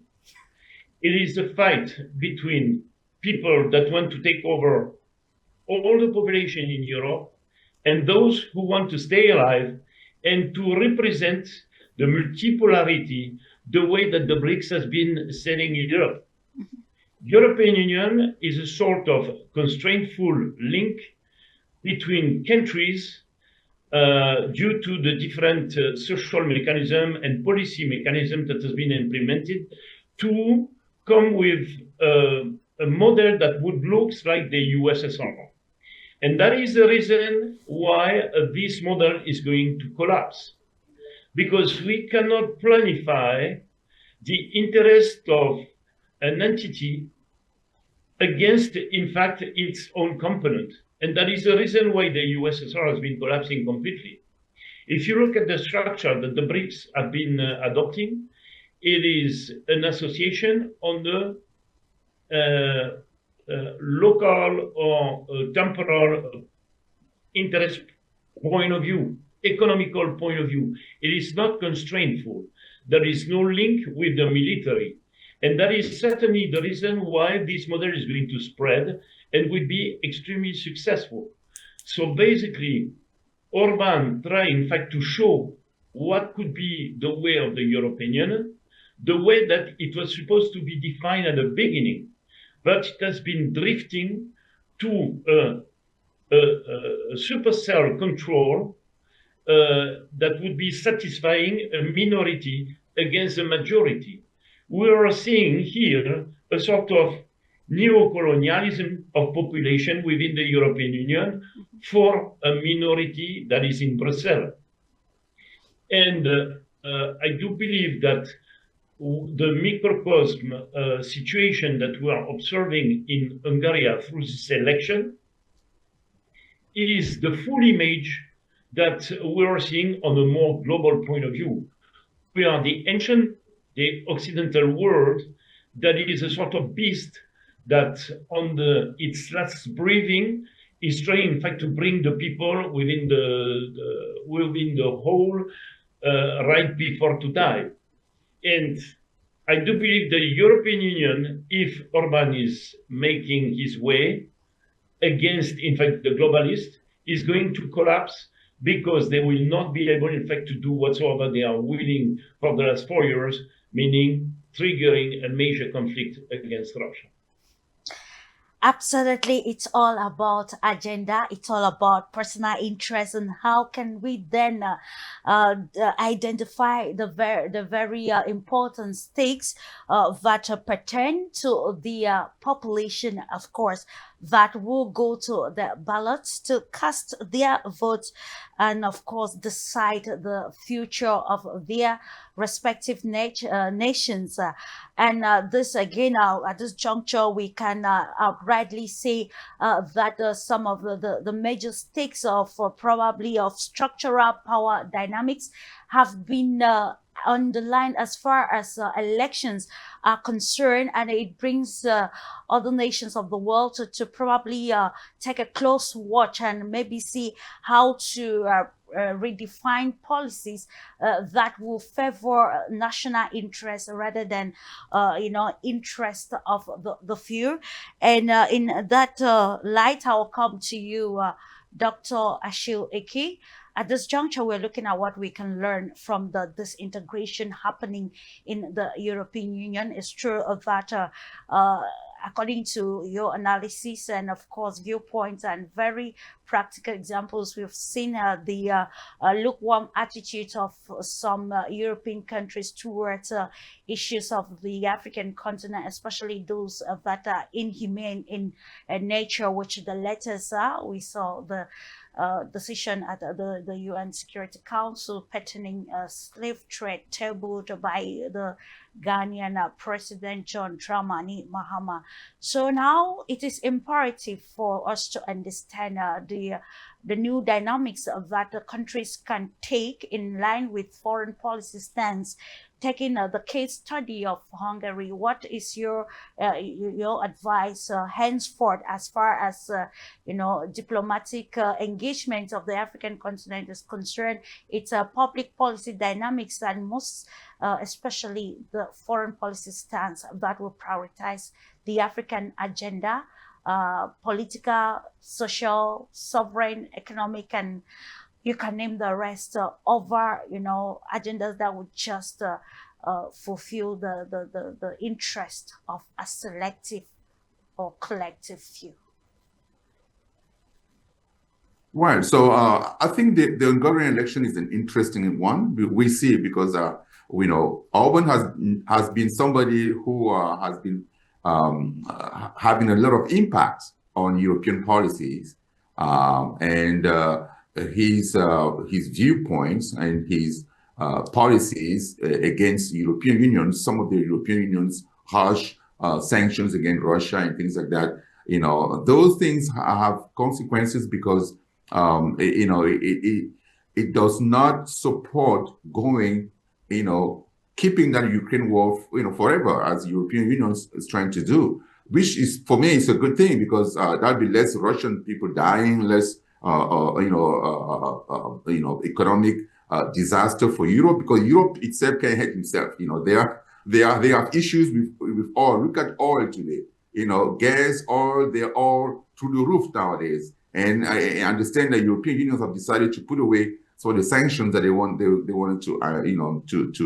to put on Russia, or some of the decisions to prevent European countries from buying Russian oil on the side, because now Russia becomes a very important partner, in providing, gas and oil for those European countries. Now they see that people like Orban has been talking about these issues in a long time. How could Germany shoot itself in the foot like that all the time? You need gas, cheap gas, and then you refuse it because politics. What is the game? What is the aim of politics? When you get to power, it's to make your people live better. That is the goal.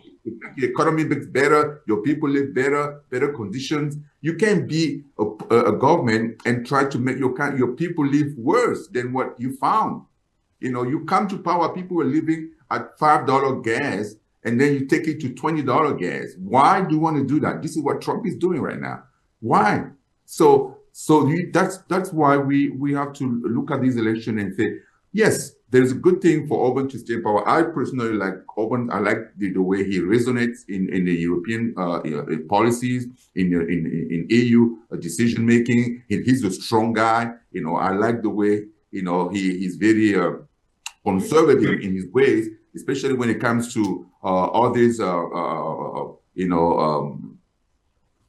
social issues, right? I'll put it that way. Let's put it that way. He's very conservative in a lot of social issues, which is good for Europe, because Europe, likes to talk big about social issues, blah, blah, blah. But when it comes to delivering, they're weak. And they are very, it's very easy for them to let groups, special groups, intervene in their politics and destroy their society. If you look at Europe today, it's not the Europe that we knew, that we dreamed. It's not the America that we dream anymore. Socially, there are so many different decisions that have been taken by governments that are really destroying those societies, and they look up to countries elsewhere. To many Americans, many Europeans, they look up to other countries like Russia. Many Europeans going to live in Russia because society is what it's supposed to be. It's not what people or special groups, special interest groups, that have their own agenda are imposing on the population through their different groups in government. So, in that regard, I support Orban's to be elected. That's the guy that I would support. But what I'm saying is that for Africa particularly, we can't expect that other people are going to help us all the time. This is interest. People have conflicting interests. One day, they can vote for you on one issue. Like, for example, Hungary has partnership with Africans now. They like to support Africa on social issues and things like that. But when it comes to economic issues, no, they vote with Brussels. They vote with EU because, hey, when it comes to economics, they want the resources of Africa. They can get it the cheapest way. They don't, it doesn't matter. But we have to know how to manage those things. As Africans, we have to be, in a situation where we can make our will known in a way that we see the silent countries doing today. It's marvelous what you see those people do, those countries do. So we can copy that and do the same, so that people, when they treat us, when they come to to ask for our favors or things like that, we have to be strong in a way that we communicate, we deliver our interests, and the way we protect our interests. Then the way that we deal with the outside world in a way that is advantageous to us, not necessarily, just to please people because we look like we're nice people. No, there's no nice one in the world. We have to look up to our interests, to our populations, to what is going to be good for the country, for the continent. It's people that have been living towards, they've been living through hell for the past, 700, 800, 900 years, right? So, we have to learn to fight, but it's a process. It's a slow process, but I believe we're on the right path. It's going to take the time that it needs to take, but we are going to come to that point. So thank you. Absolutely, with the right mindset, with the right understanding of global processes, and not just understanding, but interpreting the way it's supposed to be. Africa will write its own perfect trajectory. And I think the solution can only come from within if the politicians actually are for the interest of the African people. And of course, another thing which you just actually confirmed at the moment, that in spite of the shortcomings regarding the personality of Victor Orban, he still stands as that icon that will limit the proliferation of the war that has already affected the Ukraine war, that has already affected not just Europe, but also the African continent. And of course, how can we move beyond this political agenda of the collective view to the interest of the people that will actually lead us to understanding the importance of multipolarity and multilateralism in the context of elections, and also the consequences on geopolitical dynamics. And with you, dear Punima, we are almost culminating, so we continue to provide recommendations and the way forward of what is needed at this juncture, as the world is watching with caution the events unfolding ahead of the April 12th parliamentary elections. Here, we're talking about how the outcome of this might affect the BRICS agenda of expansion, particularly in Central Europe. And, is there any link? Do you think these elections are too pivotal, or that pivotal, that can actually affect the BRICS agenda of expansion, particularly with European countries? Thank you. In this multipolar world, at new geopolitics scenario, at new changing stages in the world stage, we can see that this election will be terminated by the decision of young people voting in Hungary. Because nowadays we observe in European elections previously that they are having set mindset about their colonial decisions. That's why European Union existing, that's why NATO existing.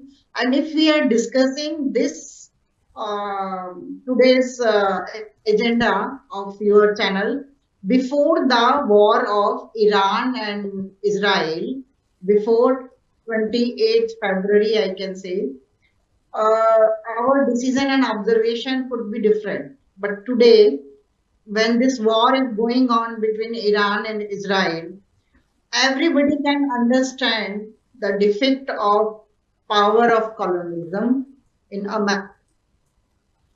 So young people can understand because they are having clear informations through digital solutions and digital apps. And world politics is shifting, world power is shifting from west to east. So this is the high time when young people will take the decision what is good for them, what is good for their sovereignty, and what is good for their employment, education, and future. So this election is not only election of European Union or NATO and Hungary. This is an election of the power shift and young people and digitalization. So we have to observe this election now. War is going on. Everybody knows that this ship of American and European civilization is sinking. Their decision makers are not right. Everybody knows it. And people are trying to come out from this sinking ship towards global south. And in this regard, BRICS countries are balanced. They are having uh, stable politics and they are sustaining their economic solution. They are having their local trade. They are having their local currencies and they are having more better resources than Europe and America.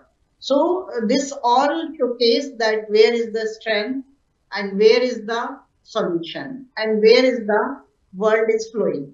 So every time water flows from top to low side. And people also need their sovereignty, people need their daily life, routine things, and people need their families to be safe. So in this regard, people can understand what is good for them and where they need to give vote. This is very clear. And new parties, new solutions are coming up, and I am feeling that in Hungary, local parties will get more elections, and result will be very frictional differences, and coalition will happen, and we'll see that Hungary people will take decision to come out from the sinking ship towards their future. So this is all I can observe, and this election is really uh, presentation for whole Europe to think the new economic world order. Thank you. Indeed, a new economic world order. Why not also say a new social world order? And this brings us again with you, Conrad. If we can take to, or maybe give priority to the analysis of Dr. Ashil Eke patterning the position of Victor Orban in line with connection with the African continent. And let's try to see how the election outcome can bring about some sort of realignment or probably some new changes in Hungary's foreign policy. Do you see that happening, or probably the stance is just about the Eastern Europe, or probably nationalistic tendencies, and that do not actually transcend here? We want to look at critically the issue of immigration and other social issues, which he has been very severe, that has actually brought him to some sort of a crossroad with many countries across the African continent, like Dr. Eke highlighted. Well, again, a couple of things. Of course, we discussed the Hungarian elections from the perspective of the people living abroad. We can think about what are implications of Hungarian elections for our countries, our regions of the world. But they are Hungarians to decide what is better for them. And I definitely wouldn't like to live in the world where George Soros is telling everyone who to vote for, or even better, not to vote, but just to accept the leadership nominated by George Soros. But I wouldn't like the world where it's Donald Trump and Bibi Netanyahu telling the people who is their proper leader. That's exactly not both sides of the same coin, and that's exactly the problem. Sovereignty is when neither Soros, neither Donald Trump are saying the people who to vote for. That's the first thing. Another one, equally important, is of course internal problems of Hungary. I would say that we think from outside about Hungary as a country which is, border country of the European Union, with the border with Serbia. So it's also very keen of question of immigrants coming to Europe. But we have to think also that Hungary is a country where people migrate from. And living in Scotland, I met a lot of Hungarian people who left the country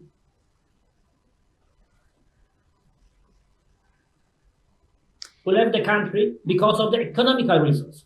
And I would say that internal economic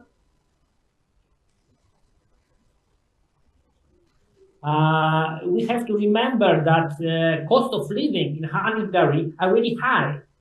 And his tax policy was not favorable for people working and living in Hungary. VAT rates in Hungary was one of the highest in the European Union even years before COVID. But again, we have to admit that I believe, as economist, that the economical politics of Viktor Orban is wrong, but it is still Hungarian politics, and they are Hungarians to decide what they are keen to accept. I believe that, of course, Purmina is absolutely right that there are young people who decide. We have to remember that for the young generation of Hungarian people, Viktor Orban is eternal almost.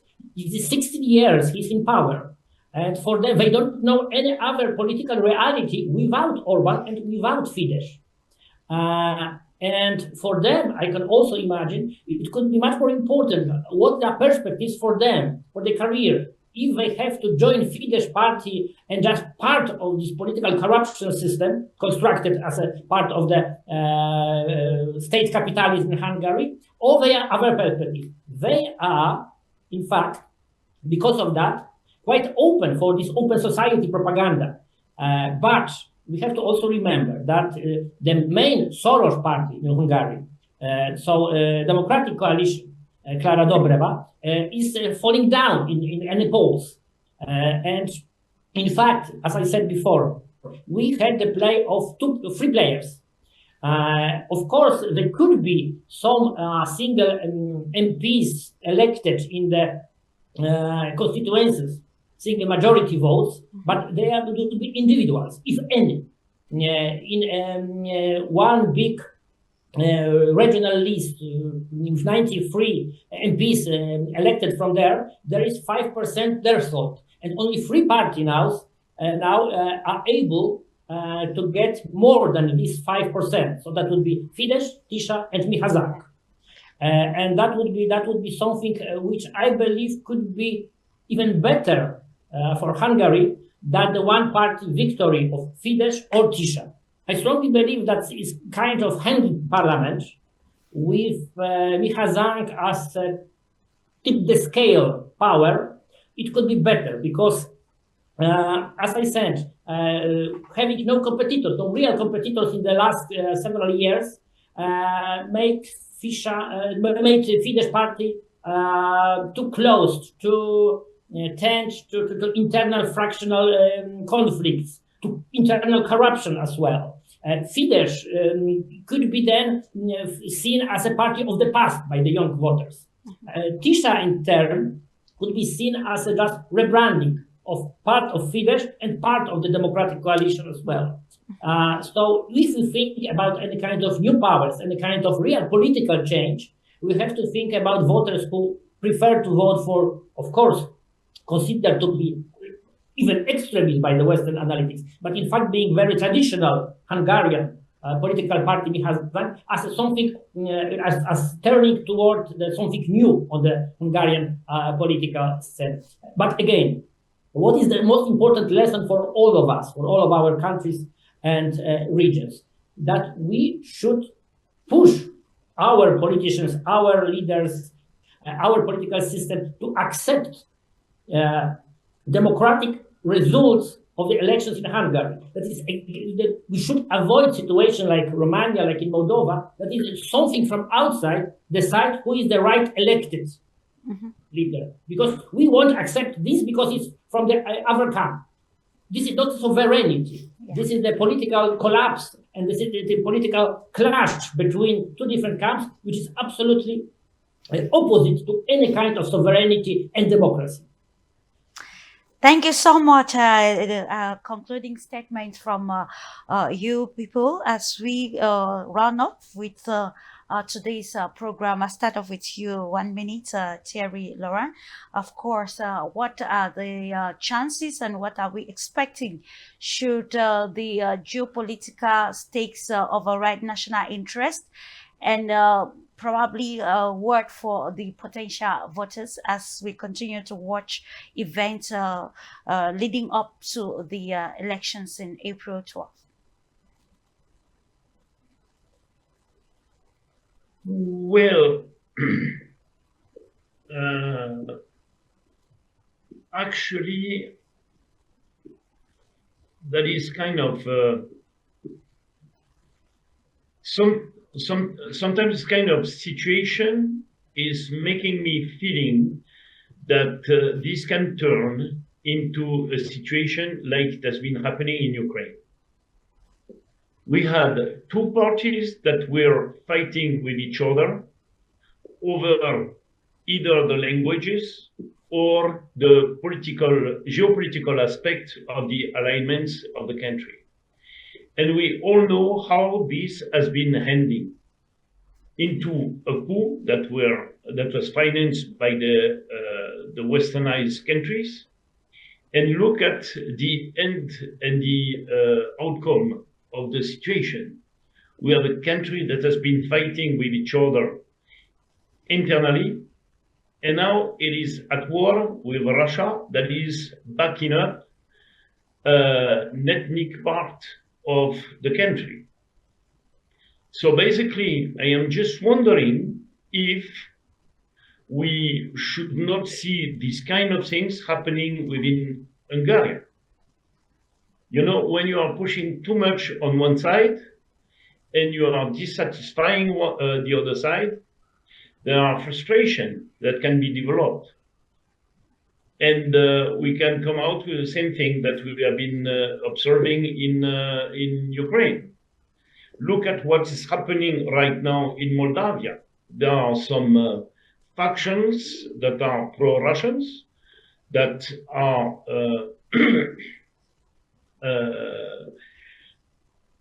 just how to say protesting against what Maya Sandu want to do.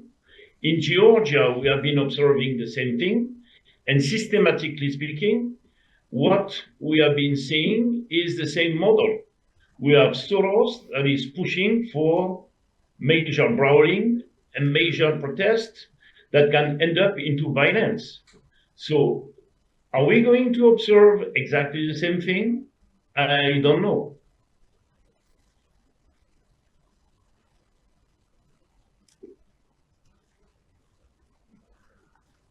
Okay, thank you so much, Terry.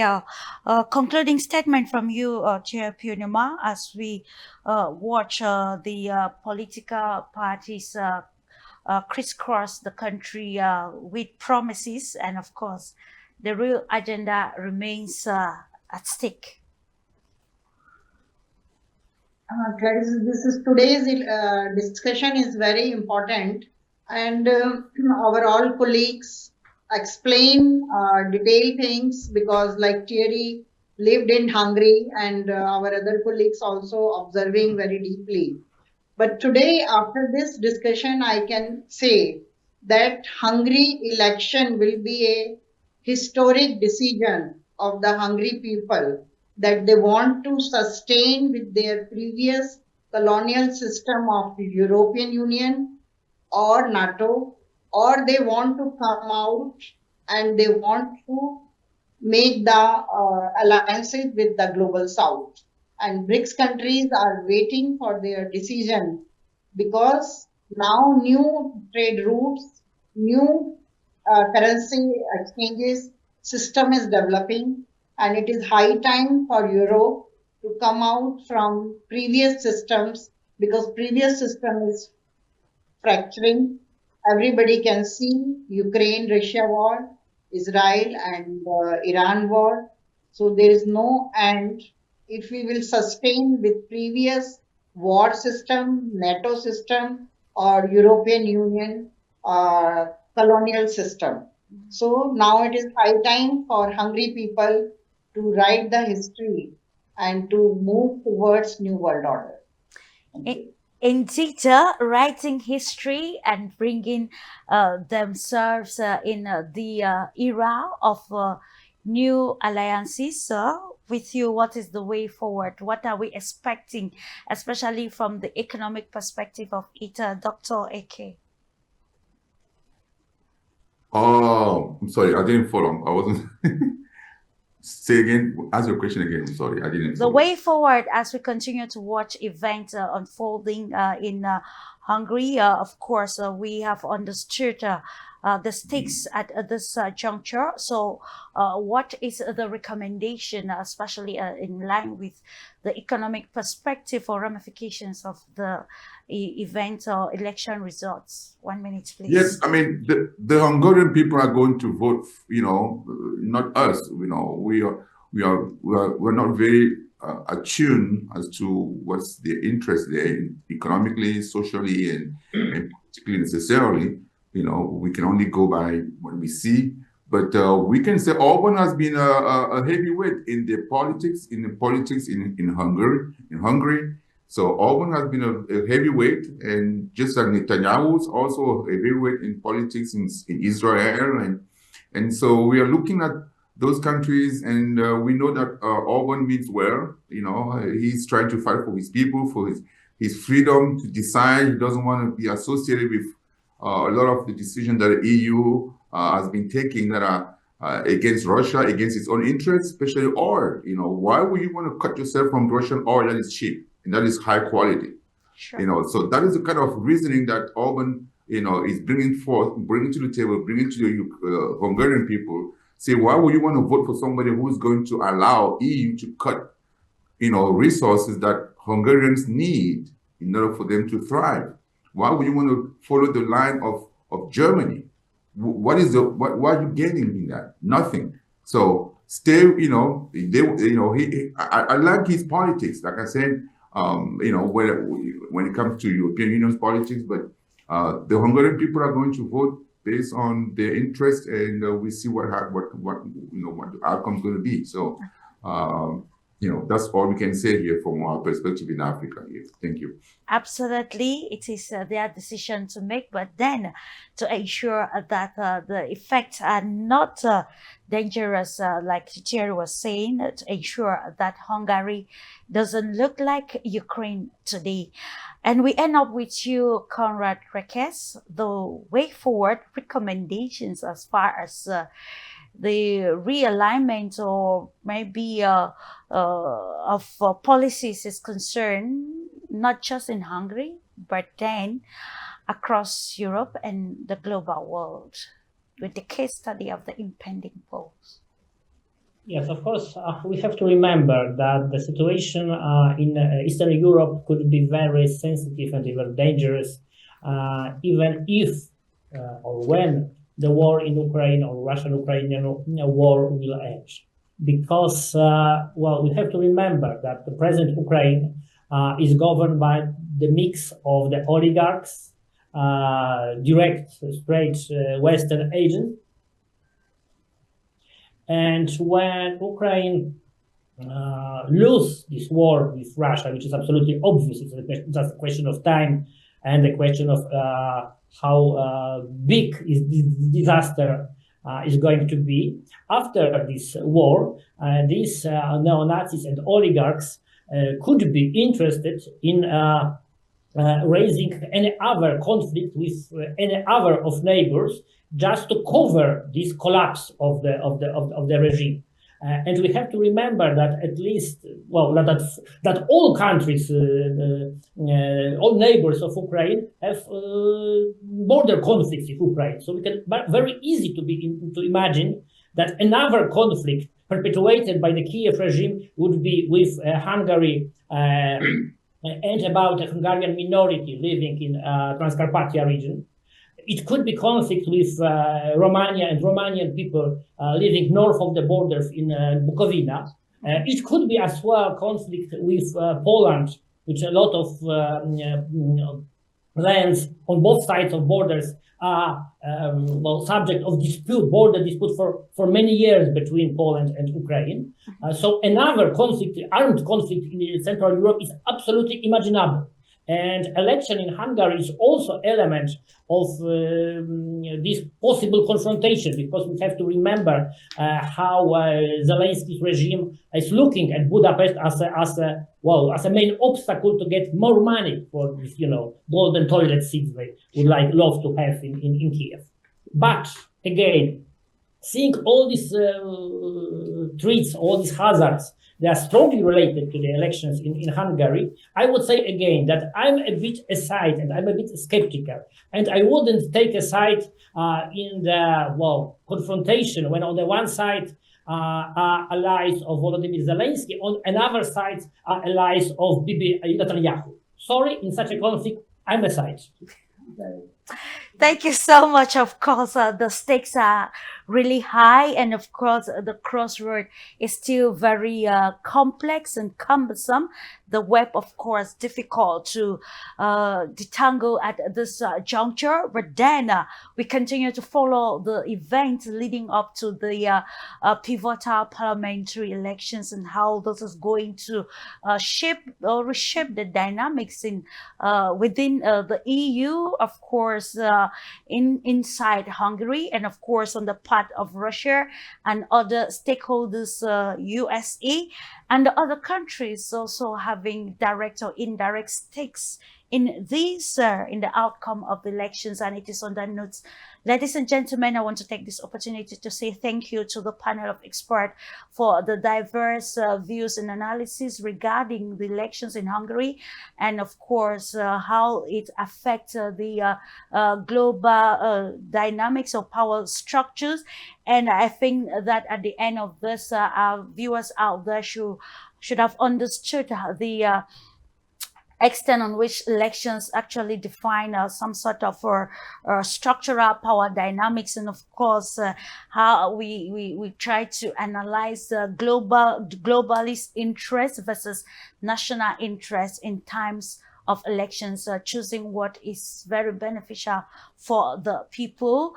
And it's just on that note still that we say bye-bye to you, wishing you a lovely weekend as you stay in the company of programs on your Pan-African television. Just to note that this program was brought to you by Globus. Do have a lovely time and see you soon next. Bye-bye. Thank you very much, everybody, and wish you having a good end of the weekend. Thank you. Thank you. Thank you, everybody. Mhm.